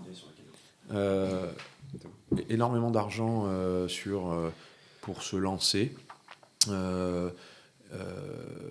Et en fait, je trouve que on a des bons boulots où on peut faire à peu près ce qu'on veut, comme on veut, parce que souvent, en tout cas moi je l'ai vu avec mes patrons, on a des propriétaires qui sont à l'écoute et qui nous laissent, vu que la tonnellerie rapporte de l'argent, ou du moins au moins on rapportait jusqu'à très dernièrement, comme vraiment esclave d'une entreprise où je fais pas ce que je veux. Et alors c'est un luxe hein, certainement, hein, mais on nous force pas à aller au boulot le matin. Si on n'est plus heureux dans une entreprise, on prend sa valoche et puis on va voir autre part. Et puis deux, je te dis, vu que ces gens-là, si tu as une bonne idée, fais-la. Je me suis toujours senti comme à la maison et de toute façon, c'est mon approche du boulot. Hein. Je fais comme si c'était chez moi. Quand j'étais chez Nadalier, chez Independence Dev, voilà, j'ai toujours fait comme si c'était mon argent et comme si c'était ma boîte. Et donc j'ai jamais eu ce besoin absolu. Et puis je te dis, vu qu'on gagne quand même bien notre vie, je me suis jamais dit je pourrais gagner plus. Non, je pense que je pourrais avoir beaucoup plus d'emmerdes. Gaëtan, bonne chance pour la tonnellerie bordelaise. Mais voilà, je pense que ça doit être... Gaëtan, il en a toujours rêvé. Gaëtan, quand on était apprenti, déjà, il disait, moi, un jour, j'aurai ma tonnellerie. Donc, je suis hyper content pour lui qu'il l'ait aujourd'hui. Surtout que c'est une belle boîte, la tonnellerie bordelaise. Donc, et non, moi, c'était pas mon truc. Et je trouve que en étant salarié, cadre dirigeant, hein, mais j'ai quand même du temps pour moi. Et puis, je vis pas que tonnellerie. Tu vois, aujourd'hui, on est à Évian. J'aime bien sortir un peu du vignoble de temps en temps. Pas croiser que mes clients tous les samedis, tous les dimanches. J'aime bien avoir des passions autres. Moi, c'est le rugby. Et je trouve que quand tu es propriétaire de ta boîte, te ménager du temps, je crois que c'est Didier qui en parlait un petit peu, sa passion pour les motos, etc. Il l'a jamais vécu à fond, hein, parce que il était marqué du fer rouge de la tonnellerie bordelaise et c'était les week-ends, le soir, voilà. Et donc ça, non, à titre personnel, je suis content de la manière comment je vis et comment j'équilibre entre ma vie pro et mes passions. Dans ton parcours, qu'est-ce qui t'a... Où est-ce que tu as rencontré le plus de difficultés? Qu'est-ce qui t'a mis le plus en peine? Parce que donc apprentissage, prod, à un moment tu es passé en gestion, méranderie, c'est pareil, c'est un autre métier qui est un peu compliqué, avec des méthodes qui sont vite particulières aussi. Finance, gestion, tout ça. Qu'est-ce qui t'a le plus fait douter? Non, le plus dur, c'est l'humain, bien entendu. Et tu peux retourner le truc dans tous les sens. L'humain dans une entreprise, surtout dans des entreprises comme les nôtres, où le choix d'un mérandier qui est sur une déligneuse, par exemple, il va prendre 2000 décisions dans sa journée qui ont un impact énorme sur la rentabilité de la boîte. Parce que chaque trait de scie, s'il se trompe d'1 millimètre sur les 2000 décisions qu'il prend, à la fin de la journée, il aura bouffé 200 €. Il va travailler 220 jours. C'est des sommes qui sont énormes. Et en fait, ce gars-là, il suffit que dans sa vie familiale, ça aille pas trop bien, que le matin, il soit pas en forme, etc. Et ton boulot à toi, c'est de le remettre en ligne, quoi. Et c'est pas toujours évident. Et puis, t'as des faits de vie qui sont durs. Et puis on a beau dire, licencier des mecs, c'est très dur, hein. C'est très dur, tu vois. Moi, j'ai fermé des boîtes pour mes employeurs. C'était des mecs qui étaient là tous les matins, qui étaient sympas, qui faisaient bien leur boulot. Et puis, au bout d'un moment, c'est le facteur économique qui fait que tu dois aller les voir en leur disant c'est fini, quoi. Et donc, non, je pense que l'humain, c'est très compliqué. Je pense que la tonnellerie est plus simple que la méranderie. La méranderie, c'est dur, hein. La lecture du bois, la répétition, on peut dire qu'en tonnellerie, on fabrique des barriques tous les jours, mais je trouve, j'ai jamais vu, tu sais, le mérin, tu vois même pas ce que ça donne à la fin. Tu sais, tu sors une planche. Donc c'est pas évident, hein, être un bon mérandier, aimer son métier de mérandier, etc., et y mettre du cœur. C'est pas évident à passer. En tonnellerie, on peut toujours ouvrir une bouteille à la fin d'une journée en disant tiens, ça c'est notre client du Languedoc, ça c'est notre client, voilà. Et les mecs se disent tiens, ouais, c'est sympa, on fait un beau métier, on a fait un beau vin. C'est plus difficile à faire passer à une équipe en méranderie. Et puis on fabrique un objet qui est joli quand même, que ce soit en tonnellerie ou en foudrerie, tu peux te retourner le soir en disant voilà, j'ai fabriqué quelque chose. Et en plus en méranderie, donc tu parlais de ces décisions qui sont constantes. C'est un métier dur, physique. Les ateliers, on les connaît, hein, c'est des hangars, il fait froid, il fait chaud, il y a de la poussière, il y a du bruit. Et en plus, ils sont payés au lance-pierre très souvent. Donc c'est un métier qui est pas forcément très valorisé pour l'ouvrier, et pourtant qui a une importance énorme. Comme tu disais, 2000 décisions. C'est pas un chiffre comme ça, c'est vrai. C'est que dans son travail, chaque geste est une décision qui coûte de l'argent. Alors, c'est moche à dire peut-être, mais c'est ça, le mérin coûte très cher. Et donc se tromper sur un délignage, ça coûte cher. Et donc ce gars-là, il est smicard ou un petit peu plus, il a chaud, il a froid, et c'est compliqué. Et donc motiver ces équipes-là, ça doit pas être évident. Tu les sensibilises, toi, justement, aux 2000 décisions, ça te tend J'essaye toujours de dire quand même que le poids décisionnel a un poids économique, parce que les gens comprennent, hein, c'est comme à la maison, est-ce que je change mon frigo ou pas, quoi. C'est de l'argent au bout d'un moment. Et en fait, moi j'essaye de beaucoup les sensibiliser là-dessus. J'essaye... après, voilà, ça marche pas, mais en tout cas, tu vois, nous, on fait des cours d'œnologie maintenant à la tonnellerie, où on a une intervenante extérieure qui dit tiens, ça c'est du pinot noir, ça c'est du grenache, ça c'est du zinfandel. Et parce que la vraie réalité de notre métier, on peut retourner ça comme on veut, hein, c'est pas un Jean-François, c'est pas un Jean-Marcel Jéglet qui nous paye. C'est quelqu'un qui achète une bouteille. C'est le consommateur final d'une bouteille qui nous paye. Parce que l'argent ruisselle jusqu'à nous. et payent nos salaires. Mais s'il n'y a pas de bouteille de vin ou d'alcool vendue, il n'y a pas de tonnellerie. Donc, la finalité de notre métier, il faut que ça, les gars en soient bien conscients dans nos ateliers de méranderie, de tonnellerie, c'est quand même que si on fait bon et que les gens prennent du plaisir à boire du vin, ils en rachèteront. Et donc ça, il faut que nous, on inculque ça. C'est-à-dire que la finalité, c'est une bouteille de vin. Donc apprécier le vin, apprécier l'alcool à sa juste valeur. Et en tout cas, moi, je trouve que les gars accrochent à ça. Ils sont contents de dire « Ah bah oui, je savais pas qu'à Cahors, c'était du Malbec comme en Argentine et que c'est une teinte plus noire. » Et que voilà. Et petit à petit, quand ils voient une étiquette, ça part chez la Maison Jouve à Cahors, ils disent « Ah bah oui, Cahors, c'est du Malbec. » Et moi, je crois à ça. On est en plus dans des générations où tous ceux qui vont arriver ont besoin de mettre plus de sens dans leur travail. On ne peut pas juste leur dire tu appuieras toutes les 5 secondes sur un bouton, sans savoir pourquoi. Et donc, on a tous accès à une foultitude de savoirs sur nos portables. Et on peut se dire que l'herbe est plus verte autre part.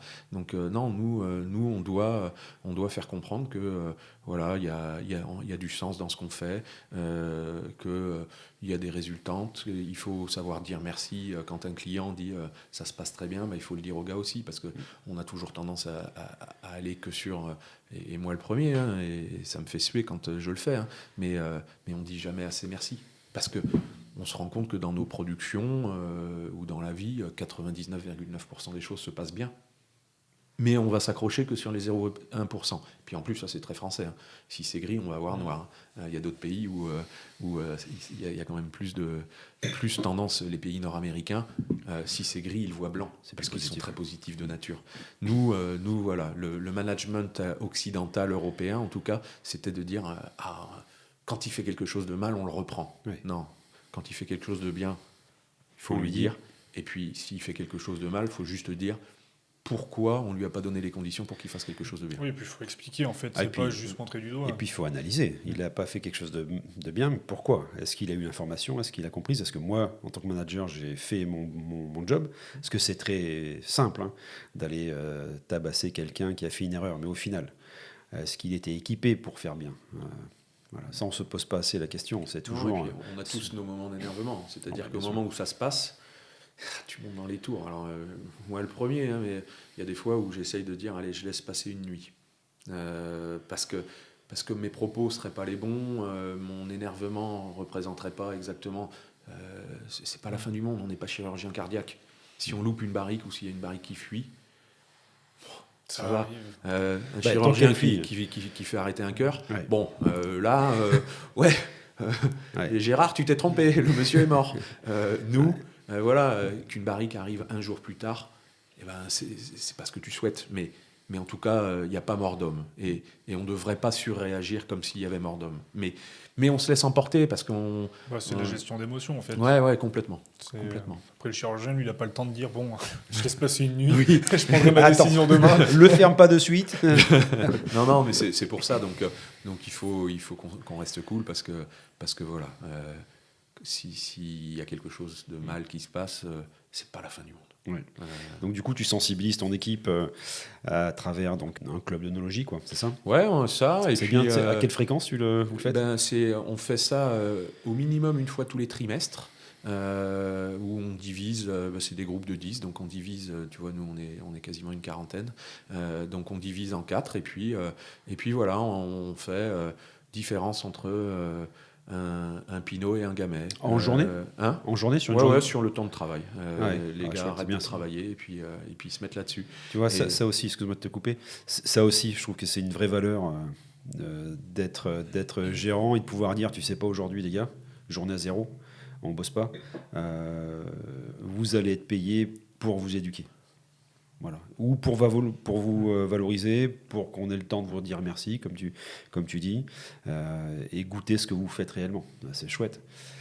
Parce que souvent, quand ces choses-là arrivent, ce sera le soir, tu vois, après le boulot, Ça va être le samedi. C'est pareil, l'idée est bonne, mais ça oblige l'équipe à prendre sur son temps perso. Les journées sont déjà bien pleines. Donc c'est super que vous fassiez ça en journée comme ça, c'est chouette. Ouais, Niveau cohésion, c'est... Non, c'est hyper important. Et nous, on a la chance, on a des clients qui viennent, quand ils veulent chauffer leur fût, voir la chauffe, ils viennent avec des bouteilles. On ouvre les bouteilles avec les gars dans la salle de chauffe, super. Dans les machins. Alors, bien sûr que si l'inspection du travail m'écoute, on est un peu en dehors des clous. Mais putain, si on n'a pas de bons moments comme ça, qu'est-ce que tu veux faire ? Tu sais, on a beau dire, la joie au boulot, ça passe aussi par aimer ses collègues, aimer ce qu'on fait, et puis passer des moments qui sont pas que de boulot, quoi. Tu crées une équipe parce que c'est pas juste j'ai que des super tonneliers qui sont capables de faire 10 fûts par jour. Non, tu crées une équipe aussi parce que t'en as qui sont meilleurs là-dessus, moins bons là-dessus, et ils doivent bien comprendre qu'on a besoin de tout le monde pour faire l'affaire, et que Après, je suis convaincu que tu vois les moments comme ça là, d'éduquer l'équipe et alors oui, tu vas peut-être perdre une après-midi de production, mais je pense que si tes gars sont heureux, s'entendent entre eux, niveau de la qualité et même de la productivité, en fait, tu le retrouves sur le long terme. C'est une cohésion énorme. Et puis en plus, non seulement la cohésion pour l'équipe elle-même, mais vis-à-vis de l'employeur. C'est-à-dire que ton patron t'a donné une journée. Alors pas pour t'amuser, c'est pas une partie de boule, mais par contre, t'es pas une journée à taper, t'es pas une journée où il faut être rentable, où tu as des chiffres à faire. C'est aujourd'hui, on goûte du vin, on apprend. Je prends souvent l'image du cuistot, le chef qui goûte pas ce qu'il fait. À un moment, il peut pas être parfaitement bon. Et c'est un des principaux problèmes dans notre métier. Le gars qui chauffe, en fait, va rarement goûter les vins pour lesquels il travaille. Et inversement, le gars qui vend, le commercial, va rarement chauffer. Donc à un moment, il faut regrouper tout ça. C'est pour ça que les dégustations, j'essaie de les faire par les commerciaux. Et je trouve que du coup, tu réunis aussi le discours entre l'atelier et le commercial qui peut des fois... Alors moi, je voulais pas que ce soit les commerciaux qui le fassent, parce que je voulais que ce soit justement un intervenant extérieur. Au début, bien sûr, quand on a réfléchi à ça, la facilité, c'est que c'était un commercial, parce qu'il connaît bien les vins, etc. Mais en fait, quand c'est un copain ou un gars de l'équipe, on n'y prête pas aussi attention que quand c'est un intervenant extérieur. Ouais. Et c'est pour ça que j'ai préféré passer par une intervenante extérieure qui est géniale, parce que je trouve qu'il y a un ton un peu professoral, dans le bon sens du terme, où les gars prêtent très attention, parce que cette dame-là, c'est pas ma collègue de boulot, elle vient exprès pour faire un truc pour nous, et donc on respecte, on apprend avec elle, on lui pose des questions, etc. Et je pense pas qu'on aurait eu la même chose. Donc on le fait avec nos commerciaux en fin de journée, où s'ils reviennent avec un échantillon, on l'ouvre et puis on en parle. Mais ça, c'est pas évident non plus. C'est-à-dire que, tu vois, moi, si je t'emmène en forêt et que je t'explique, ce sera pas la même chose que si c'est un gars de l'ONF. Parce que nous, la proximité, je vais être moins attentif. Tandis que le mec de l'ONF, il a fait l'effort de venir et de nous expliquer ce qui se passe, pourquoi on fait une éclaircie, pourquoi on fait... voilà. Et donc, quelquefois, avoir des intervenants extérieurs, c'est important.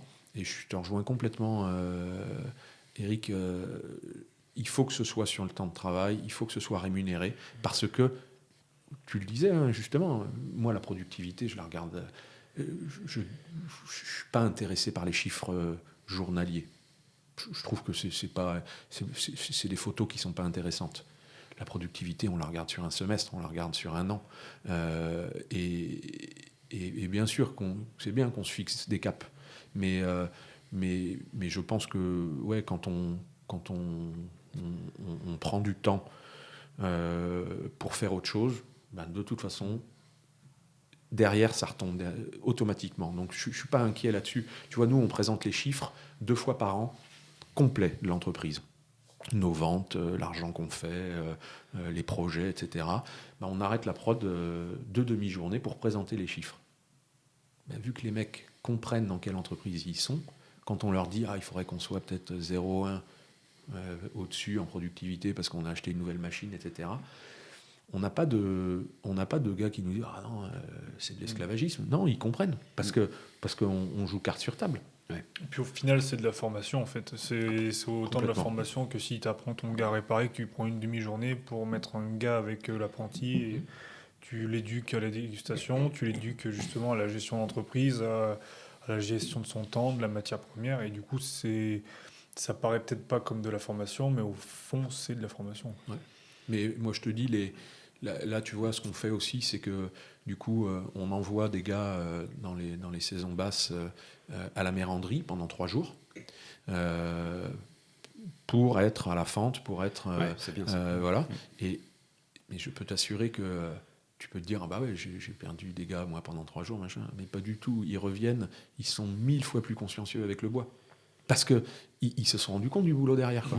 Et de tout ce qu'on envoyait. Parce que tant que tu n'as pas été sur une déligneuse et que tu ne te rends pas compte de tout le bois que tu rejettes pour pas grand-chose, finalement, tu ne peux pas le savoir. Et moi, tu vois, j'ai déjà emmené un qualiticien d'une belle propriété, la Bordelaise, venir voir sur une déligneuse en disant, voilà, vous voyez votre cahier des charges à vous. Je prenais tous les bois avant qu'ils rentrent en déligneuse en disant, voilà où je pourrais déligner si j'étais juste dans une optique de respecter le bois. Et vous allez voir où le gars va couper pour suivre votre cahier des charges. Mais ils n'en revenaient pas. Ah, ouais. Ils n'en revenaient pas. Et je leur disais, ah maintenant, vous m'avez dit, voilà, pas de picot au-dessus d'1,5. Ben ouais, ben voilà, ça on coupe. Et ça, hein, ça va partir broyeur, cogénération, etc. Quoi. Ouais. Et en fait...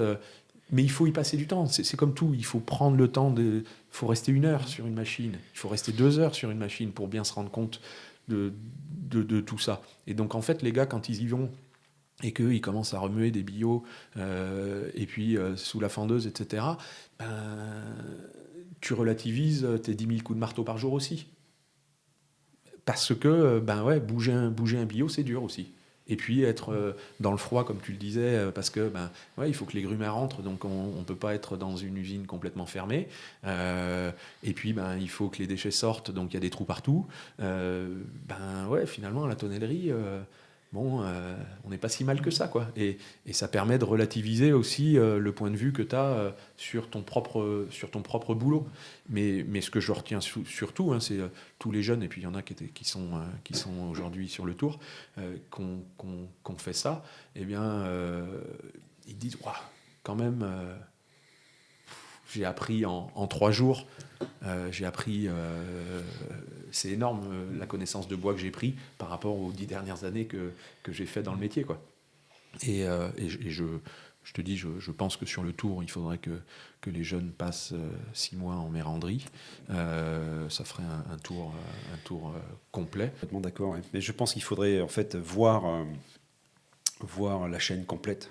Il faut aller en méranderie, travailler, pas juste visiter. Il faut travailler comme un petit travail de chez aussi. Pour savoir en fait pourquoi est-ce que le client est chiant, pourquoi est-ce qu'il veut une bonde à 52, pourquoi est-ce que l'esquisse doit être là, pourquoi est-ce qu'un cercle mal placé ça peut être chiant, parce qu'en fait les clients sont pas que chiants pour nous faire plaisir, c'est que certains chais ont besoin de certaines choses, et comme avoir travaillé dans une méranderie va te donner un œil un petit peu plus juste sur le bois est pas beau, mais parce que il y a des raisons. Et puis aller gueuler sur le mérandier parce que c'est une feignasse, quand toi-même tu as bougé des billes sous la fondeuse, tu vas relativiser, tu vois. Après tout ça là, c'est l'éducation en fait, c'est un pari à long terme, et je trouve qu'en fait moi je vois un parallèle entre ce que tu nous disais tout à l'heure sur les cours du soir quand t'es jeune. Ouais, en fait tu te rends pas compte l'impact que ça a sur ta vie plus tard, et en fait les entreprises c'est pareil en fait. Quand on prend le temps d'amener la moitié de l'équipe en méranderie une journée, oui, tu perds de la positivité, mais pareil, c'est un pari à long terme, et tu y gagneras comme le jeune qui fait ses cours du soir et qu'au début, bon, c'est un peu chiant, mais en fait, tu y gagnes t'investis sur toi-même. Et si on voit pas ça comme un investissement, je pense que ça deviendra problématique parce que ce qu'on dit souvent, c'est qu'il y a une perte de savoir dans le métier, et je pense qu'il faut éduquer, il faut former. Mais c'est vrai partout, ça, en fait. La formation, je pense que c'est l'essentiel. Bien sûr. Mais tout en respectant les gens. C'est-à-dire que tu as des gens qui n'ont plus envie de se former, qui, au bout d'un moment, ils n'ont pas envie de changer de poste non plus, etc. Alors après, c'est dans l'équilibre, tout ça. Il faut forcer un peu la nature. Et puis ceux qui ont un appétit, il faut les nourrir, quoi. Ça c'est... Dans une équipe, tu vas pas avoir que des gens que tu peux emmener hyper haut. Mais si tu tires déjà ceux qui en ont l'appétit, de toute façon, tu vas tirer tous les autres. Parce qu'on est tous liés les uns vers les autres. Donc, si le ballon monte, normalement, tout ce qui est accroché au ballon va monter aussi. Donc ça, non, c'est la clé. Et puis, moi, il y a quand même un truc, c'est les tonnelleries sont riches. Il ne faut pas se mentir, on a des rentabilités, on a eu des années quand même qui étaient exceptionnelles, et au bout d'un moment, il ne faut pas être mesquin vis-à-vis des équipes. On n'est pas à 1000 balles près. La majorité des tonnelleries, je ne parle pas des petites, mais celles qui font 80% du marché ne sont pas à 1000 balles près. Et donc on peut dire ah bah oui, on a perdu une journée. On a quand même des journées d'hiver où on est un peu moins pressé, on n'est pas en pleine vendange. Et puis voilà, on n'est pas une menuiserie.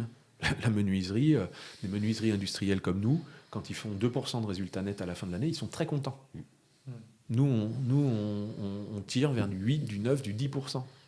Donc et finalement, ces mecs-là avec 2%, ont beaucoup plus d'actes formateurs que ce que nous on fait avec 10 dans les tonnelleries. C'est pas normal. L'argent, c'est très bien qu'il remonte vers les propriétaires. Il faut faire de l'argent parce qu'on est dans un métier avec des immobilisations qui sont hautement capitalistiques. Les parcs à bois valent une fortune, donc il faut faire de l'argent. Il n'y a pas le choix, c'est comme ça. Mais il ne faut pas non plus être à dire non, il faut que tout s'en aille juste vers l'actionnariat. Non. Nos équipes sont importantes et ça, tant qu'on peut se le permettre, parce qu'il y aura peut-être des moments où on pourra moins se le permettre, il faut le faire. Oui, la redistribution de richesse, ça c'est chouette, mais j'apprécie vraiment le temps du coup que tu donnes à ton équipe. Le jour off non produit et formateur est vraiment chouette. Je pense qu'on n'en voit pas beaucoup en fait. Je n'ai pas connaissance d'avoir beaucoup d'entreprises qui le fassent vraiment à cette échelle-là, c'est chouette. Surtout de manière structurée et régulière. Tu es obligé de structurer. Parce que si tu fais, en fait, moi le premier, on est happé par la vie. Et donc, si tu dis pas tous les trimestres on le fait, tu le fais pas. Si, il y a la tonnerie Boot, je crois qu'ils sont énormément sur ce système-là. Dégustation, visite de chez, et ils le font. Ouais. Non, mais ça devrait être une base, c'est logique quand on en parle comme ça. Mais comment est-ce que tu sais si tu travailles bien ? Le gars qui chauffe, son curseur est où ? Oui, la couleur est belle, c'est homogène, ça sent bon, c'est joli, c'est esthétique, mais au final, est-ce que c'est vraiment appliqué à ce pourquoi ça a été vendu ? Et quand tu as fait, moi je connais des tonneliers qui chauffent, qui n'aiment pas le vin, c'est leur droit, mais mais du coup, faut pas être trop permissif. Ça veut dire que la chauffe est faite en fait sans avoir de données organoleptiques. Tu sais pas ce que tu fais, donc du coup, ta chauffe est basée sur des données esthétiques. J'ai atteint ma température, j'ai une couleur qui correspond à mon nuancier. Et puis voilà, mais il n'y a jamais de corrélation vraiment avec ce que tu fais. C'est-à-dire que quand tu goûtes un vin, tu sens pas. Tu sais pas en fait ce qu'apporte la chauffe. Tu sais pas ce qu'emmène le fût. C'est super important. C'est vrai. Attends, il y a aussi une notion d'ego. Ces mecs-là, une fois qu'ils savent ce qu'ils font exactement et qu'ils invitent des gens à la maison en disant tiens, ça c'est un vin qu'on fait, voilà. Et puis tu vas voir, justement, je suis sur des arômes très torréfiés parce que ce vigneron-là aime ces notes-là, ça fait quand même plaisir. On ne travaille pas, je veux dire, on a un beau produit final. Partager une bouteille de vin, il n'y a rien de plus beau, quoi. Donc pouvoir dire exactement, toi, en quoi tu as influencé ce vin-là, c'est te dire, je vais au boulot quand même tous les jours faire un truc sympa. Et ça, tous les métiers ne le permettent pas. Nous, on a une des plus belles finalités, autant que les gars puissent en être fiers auprès de leurs amis et d'expliquer leur métier de la plus belle des façons, c'est de dire voilà ce que je fais moi, c'est du vin, quoi. Parce qu'au final, on fait du vin. Hein. Oui, bien sûr. En tant qu'homme de métier qui a un peu tout vécu dans la tonnellerie, aujourd'hui, tu donnerais quel conseil à un apprenti qui débute et qui se sent, qui n'est pas sûr? Il sait que le métier est pour lui, mais la réalité du jour le jour lui plaît pas trop. Toi qui as persévéré, du coup, tu lui donnerais quoi comme conseil? Le conseil principal, c'est t'es pas enchaîné. Tu vois, là, j'ai un jeune là, qui a passé son CAP de tonnellerie et qui est retourné dans la taille de pierre. C'est très bien. Hein. Sois heureux, quoi. C'est pas parce que tu choisis le métier de tonnelier que tu es enchaîné là-dedans. Si tu l'aimes, tant mieux. Je crois que nous trois, autour de la table, on est plutôt contents de ce qu'on vit dans notre métier. Mais en tout cas, tout ce que tu apprends dans la tonnellerie, c'est pas perdu. Ce sera constitutif. Tu peux à un moment te dire, non, finalement, j'ai envie d'être infirmier. Pas grave. Mais tout ce que tu auras appris, si tu le fais bien dans la tonnellerie, si tu te donnes à fond pour apprendre ton métier de tonnelier en donnant les chances d'être un bon tonnelier, parce que un jeune, il peut aussi dire moi, mon expérience de la tonnellerie, elle m'a pas plu, donc j'ai arrêté, parce qu'il s'en est pas donné les moyens. Hein. Au bout d'un moment, il faut aussi se regarder soi-même. Hein. Mais si tu te donnes à fond et que ça te plaît pas, de toute façon, ça étaiera le reste de ton parcours. Donc, faut se donner à fond et faut se dire que de toute façon, il n'y a pas d'obligation dans la vie. Si tu es bosseur, toutes les portes s'ouvriront devant toi. Donc, faut pas avoir peur à 16 ans de se dire putain, je choisis un métier. C'est vrai que c'est dur, hein, à 16 balais, de se dire tiens, ce sera le métier pour le reste de ma vie. J'ai fait un stage d'1 semaine chez le Bercail. Non. Si tu t'épanouis dans ce métier-là, reste dedans. Si tu t'épanouis pas, va faire autre chose. Nous, on a cette tendance, tu vois, en plus, très compagnonique aussi, qui est de dire non, mais tu as choisi ton métier, il faut que ce soit ton alpha et ton oméga. Mais pas du tout. Il faut que ce soit épanouissant. Et c'est pas parce qu'à 18 balais, tu choisis un métier, qu'à 60, tu dois le faire. Par contre, des gens comme moi, hein, je veux dire, je suis tonnelier, j'ai apprenti, chef d'atelier, directeur, machin. Aujourd'hui, tu pourrais me mettre à la tête d'un supermarché, peut-être que c'est de la finance, j'y arriverai, je comprends le truc. Mais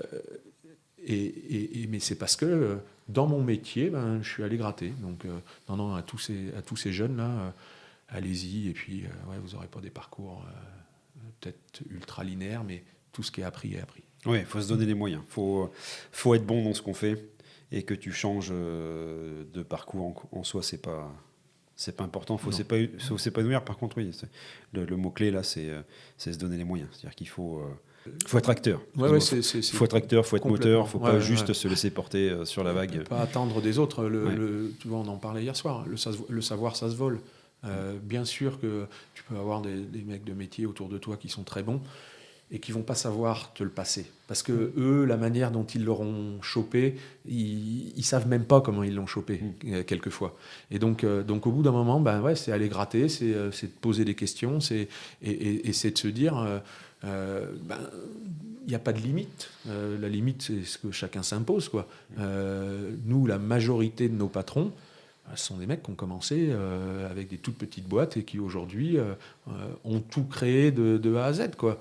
Et tu as plus de chances d'être patron un jour en étant artisan qu'en sortant d'une école de commerce. Il n'y a qu'un patron de L'Oréal. Il y a 5000 mecs qui sortent d'HEC tous les ans.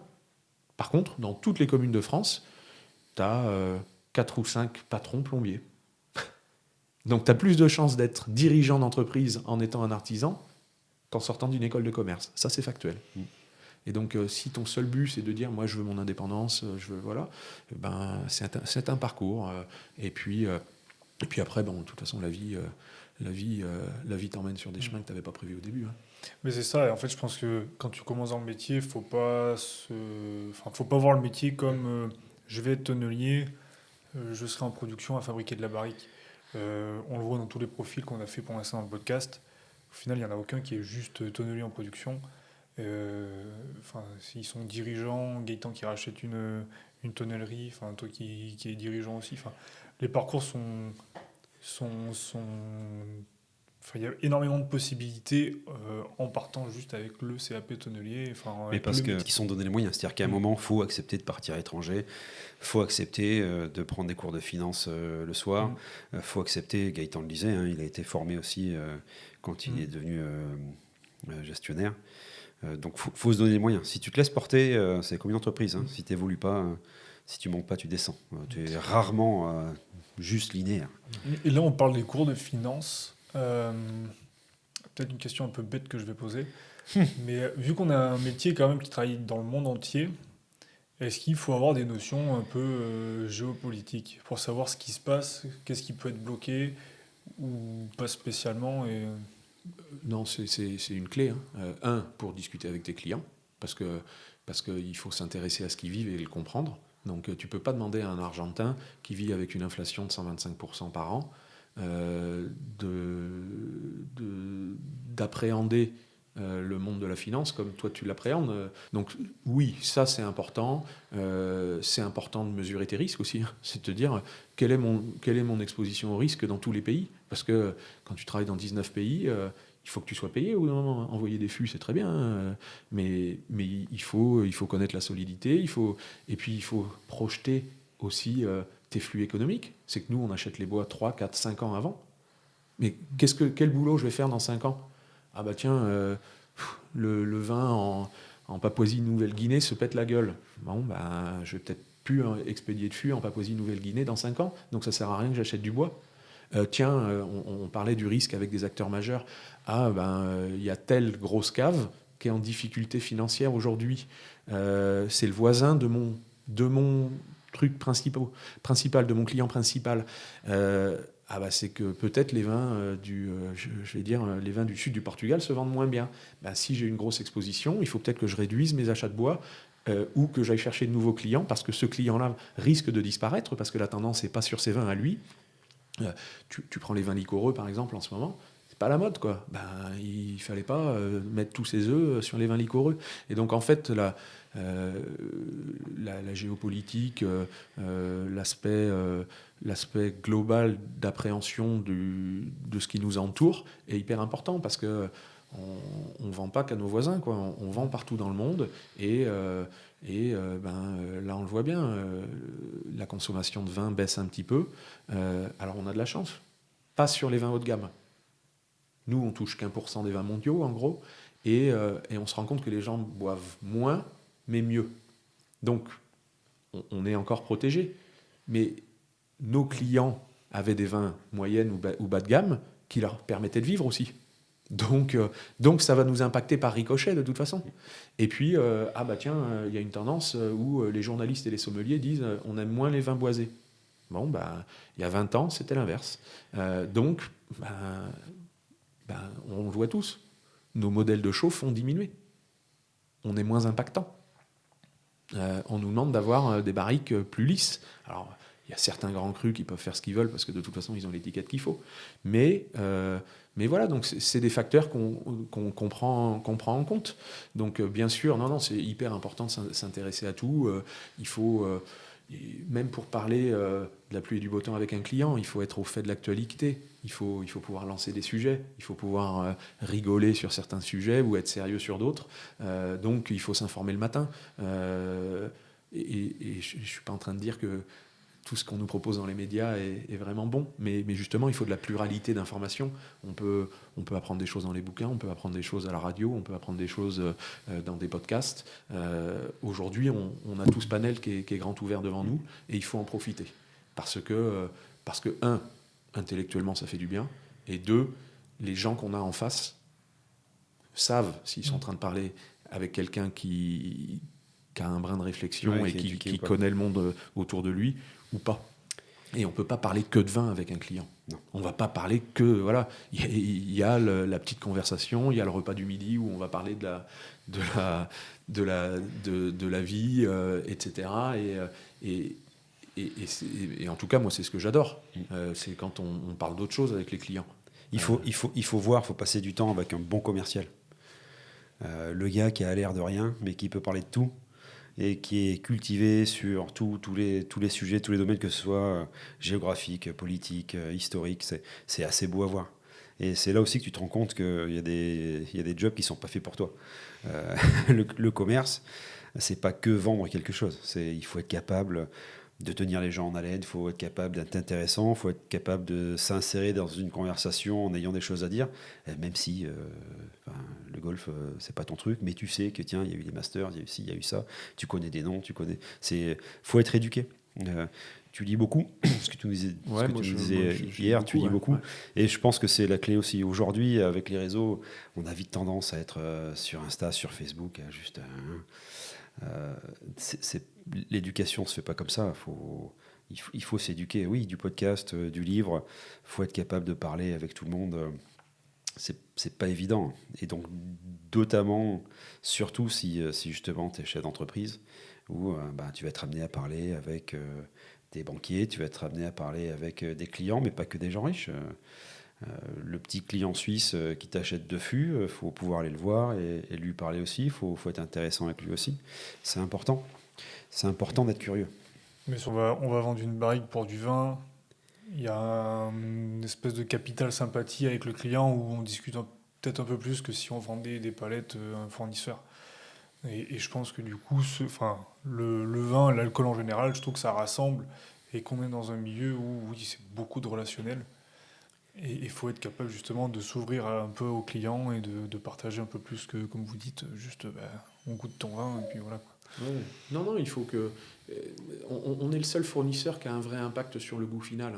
C'est-à-dire que lui, il travaille toute l'année dans son vignoble, et puis d'un coup, il nous dit, tiens, allez, je te fais confiance là-dessus, on va bosser ensemble, mais tu fais du trop fumé, tu fais du trop chauffé, tu fais du trop boisé, tu lui flingues son vin, quoi, et tu lui flingues l'idée générale qui s'était fait de ce qu'il voulait faire. Donc on est vraiment le seul fournisseur qui déguste, que le vigneron écoute, parce qu'en fait, ce qu'il aime bien, moi je le vois dans toutes les dégustations que je fais, en fait, c'est aussi de se dire, tiens, ce gars-là, il déguste chez 250 mecs par an. Et donc, qu'est-ce que tu as vu chez les autres ? Qu'est-ce que tu penses de mon vin ? Est-ce qu'il y a une piste là qu'on n'a pas encore explorée ? Et donc, il ne faut pas être... ça, c'est le client qui décide. Tu as des clients qui ne veulent pas avoir ton avis. Tu as des clients qui, au contraire, veulent avoir ton avis. Tu as des clients qui ne veulent pas avoir de conseils. D'autres qui estiment que tu es une personne qui peut les aider. Donc ça, c'est ton écoute primaire. Et puis cette notion de confiance avec nous, je crois qu'on est le seul fournisseur qui l'a. Donc ça, c'est sympa. Et c'est pour ça que notre relation avec nos clients est complètement différente des autres. Un mec qui vend des levures, du carton, du bouchon, etc., il n'a pas du tout la même relation que ce qu'on a, nous, avec le vigneron ou l'alcoolier, quoi. Donc, et ça, dans le monde entier. Et donc ça aussi, c'est dans cette appréhension de la clientèle. Il y a des clients qui ne veulent pas savoir ce qu'on fait en France, et puis il y a des clients qui quand on est en Australie ou en Argentine, eux veulent s'alimenter de ça. Et donc c'est dans ton écoute, c'est de dire quelle typologie de client j'ai en face de moi, et qu'est-ce qu'il a envie que je lui raconte. Il veut que je lui raconte quoi ? De la forêt, du vin, il veut que je sois très effacé, voilà. Et puis du conseil, c'est-à-dire que mine de rien, on fait des fûts, pas du vin, mais certains de nos clients nous demandent aussi des conseils presque sur leur façon de travailler. Donc on peut influer sur des méthodes qui ne sont pas forcément les nôtres. Donc c'est le fait de discuter avec tous ces clients qui nourrit aussi ce savoir, et qui permet d'échanger aussi avec certains clients qui sont demandeurs d'informations. Tu le disais tout à l'heure, on n'a pas que des clients faciles, heureusement, parce que ça nous oblige aussi à être toujours meilleurs. Mais la grande majorité de nos clients sont quand même des mecs super. Ouais. Des mecs ou des filles. Ouais. Forcément chouette. T'emmènes des clients à la chasse des fois ? Oui, j'emmène à tout. En fait, il y a un truc que je fais beaucoup maintenant, c'est que j'invite beaucoup les clients à la maison. Parce que vu qu'eux nous donnent une confiance totale en nous donnant accès à leur vin et de modifier leur vin, les clients étrangers, quand ils viennent, j'aime bien qu'ils viennent à la maison parce que, ils font beaucoup de restos quand ils sont par ici, donc un resto de plus, un resto de moins, c'est peut-être pas... Voilà. Et puis là, le fait de toi d'ouvrir ton antre et de dire j'ai rien à te cacher, eh bien eux te cachent rien non plus. Et donc quand on parle, je trouve qu'entre un resto et une bouffe à la maison, même si j'ai loupé ma quiche, elle est trop cuite, ça fait rigoler tout le monde, mais on est beaucoup plus dans le vrai que quand le resto c'est boulot. Ouais, La maison, le salon, le chien qui vient te lécher, machin, eh bien on n'est pas juste dans un lien professionnel. Et puis ça devient très personnel. On n'est pas obligé de tomber dans l'amitié. L'amitié, c'est il y a des grades avant, on peut tomber... mais au moins dans le respect et dans la connaissance de l'autre. Et donc du coup, quand tu as des clients qui viennent comme ça à la maison, c'est toi qui cuisines ? C'est moi qui cuisine. Tu mets ton petit tablier, mais je remets un slip en dessous quand même. Parce que là, je vois bien que tu as les yeux amoureux directement. Forcément, moi je me dis, tiens, ça fait longtemps qu'on n'a pas été manger chez toi. Je fais de la bouffe normale, on fait des barbecues, on fait des choses comme ça. Ça nous permet aussi d'ouvrir des grandes bouteilles. Parce que le problème des grandes bouteilles aujourd'hui, c'est qu'au resto, on ne peut pas se le permettre. En tout cas, ce ne serait pas sérieux, quoi. Alors que on a la chance d'avoir des clients qui font des grands vins, mais sur table, ça veut dire qu'on va être à 700 balles la bouteille, des choses comme ça. On ne va pas ouvrir ça, quoi. Donc, à la maison, on prend soit dans ma cave ou dans la cave de la tonnellerie, et on peut se permettre d'ouvrir des trucs qui sortent vraiment de l'ordinaire, sans que ce soit dispendieux. Et puis, si tu ouvres une bouteille d'exception à la maison, la portée n'est pas la même que quand tu l'achètes sur une carte. Non. C'est-à-dire que c'est ta bouteille, c'est ta cave. Alors, Oui, je pense que même tu l'apprécies mieux. Enfin, du coup, le contexte fait que tu rentres un peu dans l'intimité, que tu es en confiance. Et puis, il ne faut pas se mentir, le vin est bon quand tu es en bonne compagnie. Enfin, c'est sûr. C'est meilleur en tout cas. Et c'est assez drôle. T'es déçu parfois. Tu goûtes un vin exceptionnel parce que la soirée est bonne, du coup t'en achètes et quand tu le réouvres plus tard, c'est plus le même. Tiens, je me souvenais pas ça comme ça. Et c'est pareil pour la bière, c'est pareil pour tout. T'as un échec dans ta carrière qui t'a marqué? 0. Et que tu pourrais nous partager? Il y a bien une mêlée qui s'est mal passée à un moment. Ouais. Alors... Échec, non. Mais vraiment, en plus, j'ai plein de petites cagades, mais qui aujourd'hui, je regarde avec les yeux de l'amour, parce que c'est elles qui font que ce que je suis, etc. Mais j'ai eu de la chance à peu près dans tout, c'est-à-dire que même quand je faisais une petite cagade, elle était récupérable, quoi. Et donc allez, on va dire peut-être avec les filles, mais il y en a peut-être certaines que j'ai laissé passer, mais autrement non, en termes de boulot, il n'y a pas eu de grande. Non, il n'y a pas eu d'échec. Le terme échec, en plus, c'est quand même... Donc quelque chose que tu referais différemment? Ouais, ou tu dis, tiens, là, j'aurais pu ou j'aurais dû? Je ne suis pas quelqu'un qui se retourne beaucoup. Oui, tu n'es pas nostalgique. Non, pas du tout. Donc j'estime que ce qui est arrivé devait arriver, et puis que finalement, ça m'a permis de prendre un autre chemin après. Mais est-ce qu'il y a des choses que je referais différemment? Non, je pense pas, parce que je suis plutôt heureux, quoi. Mais c'est vrai, en plus, tu regardes, avec Eric, ça fait 25 ans qu'on se connaît. Quand on regarde nos parcours de vie, on n'a pas à se plaindre. On vient de classe moyenne, les deux. Nos parents n'étaient pas des gens riches, mais pas des gens pauvres non plus. Et puis nous, finalement, on a une bonne vie, on a rencontré des gens incroyables, on continue à voyager le monde. Quand on veut inviter un copain au resto, on peut le faire. Tu sais, non, mais c'est plein de petites conneries comme ça. Et quand je me retourne, je me dis qu'on est quand même super chanceux. Et au final, non, je pense que tout ce qui devait nous arriver avait du sens au moment X. Et non, je ne referai pas grand-chose différemment, en tout cas. Non, la vie Tant mieux, parce que c'est compliqué les regrets. Hein. Je suppose que quand tu arrives à l'âge de la retraite et que tu te retournes, tu te dis ah putain, j'aurais su. Voilà. Ouais. Ça fait partie des choses qui doivent peser lourd sur l'homme ou la femme. Mais c'est bien de ne pas en avoir. Donc, enfin, non, mais en tout cas, c'est bien sûr qu'il y a des trucs, mais voilà, je les ai assimilés, j'en ai tiré des conclusions, j'ai évolué, et puis de toute façon, quand tu te regardes toi-même, voilà, il faut aussi écouter ce que disent un peu les autres, mais pas trop, parce que autrement tu vis plus, quoi. c'est ça. Donc bien sûr que tout le monde va pas aimer Vincent Rouet, tout le monde va pas aimer Éric Fourton, tout le monde va pas aimer Michael Mario, c'est pas grave. Bon, la majorité aime Michael Mario, mais non, mais c'est pas grave, quoi. Et en fait, aujourd'hui, les gens aimeraient être aimés de tout le monde. C'est pas possible. Et tu vois, on en parlait hier soir. Ben, moi, j'aime la corrida, j'aime la chasse, j'aime machin. Ben, je sais que déjà, c'est clivant. Et ben, tant pis. Si t'as pas envie que j'en parle pas. Et puis, si t'as pas envie de me côtoyer, me côtoie pas. Tu vois, c'est plutôt. T'as des clients qui m'achèteront jamais un fût parce qu'ils m'aiment pas. Et ben, c'est pas grave. Hein. De toute façon, je serais pas capable de fournir toutes les caves de la terre. Donc, puis il faut en laisser aux autres. Merci. Aujourd'hui, il y a les réseaux sociaux qui poussent à ça. Tu montres le plus beau de ta vie sur les réseaux pour être aimé et que tout le monde voit que tu as une vie formidable. Alors que pas forcément. Non. Et je pense que les générations qui arrivent vont être beaucoup plus dans ce cas-là que vous pouvez l'être, à vouloir justement à chercher que tout le monde ait une bonne vision de nous, que tout le monde nous aime et tout ça. Tu l'as acheté ta 206 du coup ? Ouais, tu te souviens, la 206 bleue. Ouais.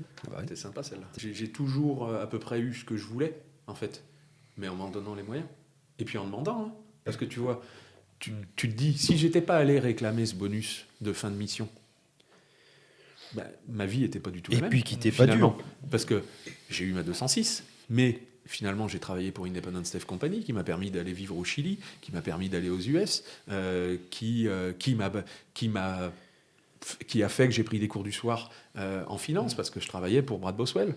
Et donc en fait,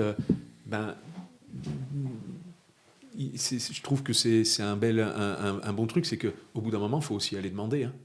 Faut pas hésiter. Parce que si tu demandes pas, t'auras pas. Hein. Donc, et au pire, on te dira non.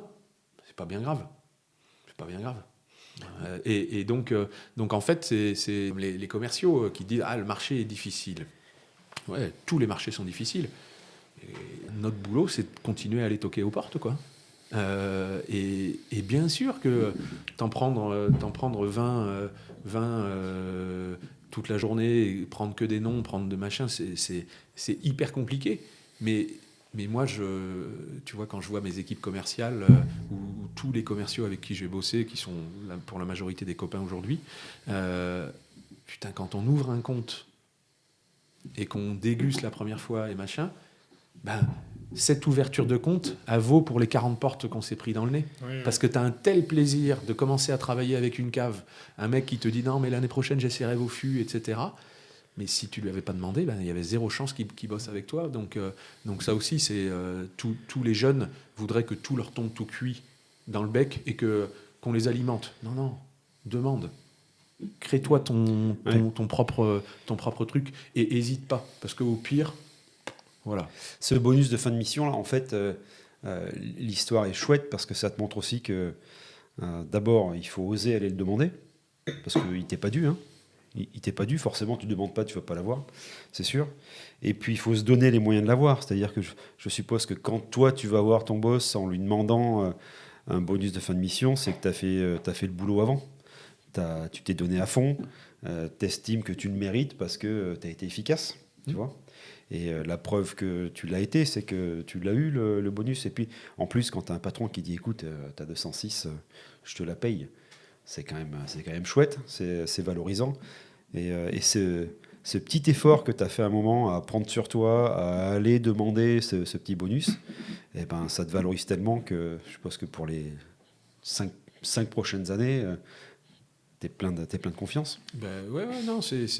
Non, non, je te dis, Mais ouais, tu as tout à fait raison en disant, j'y suis allé en étant armé.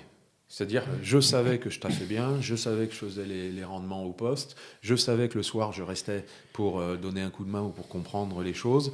Je savais que dès qu'il y avait des heures sup qui étaient demandées, ou même pas demandées, ben, je les faisais. Et donc, oui, quand tu arrives et que tu te dis, pourquoi il me dirait non ? Alors que j'ai tout bien fait. Et tu sais, il m'aurait filé 100 balles, j'étais content. Oui, bien sûr. J'étais content. Ouais. Mais c'est que lui en a profité. Mais bien sûr. C'est que lui en a profité aussi pour te passer un message. Bah ouais. C'est-à-dire que non seulement je te donne une prime, mais en plus, Je t'aime bien. je vais enfoncer le clou en disant, regarde, tu vas penser à moi. Tu vas penser à moi quand tu auras besoin d'un job parce que je fais un effort supplémentaire. Ouais. Donc, non, c'est... Et tu vois, bah, c'est plein de petits cailloux comme ça qui font que, hop, t'es sur le chemin et qui se construit au fur et à mesure. Hein. Il peut tous nous arriver une merde demain matin, et puis le chemin changera. Hein. Et c'est pour ça qu'il faut profiter de ces moments aussi, de boire des coups, d'échanger, parce que personne ne sait ce qui adviendra demain. Donc, tu vois, moi j'aime bien planifier qu'au boulot. Au boulot, j'aime bien que les choses soient quand même, qu'il y ait une vision à moyen terme. Alors que dans ma vie, moi j'aime bien me laisser porter, quoi. Donc, chouette, super, merci d'avoir passé du temps avec nous, de nous avoir reçus. Super. On est bien. Ben, on va rester encore 2 jours. Ah bah, du coup. Merci. Merci Vincent. Non, merci à vous. Merci à vous, c'est bien ce que vous faites. Et je sais que c'est surtout dirigé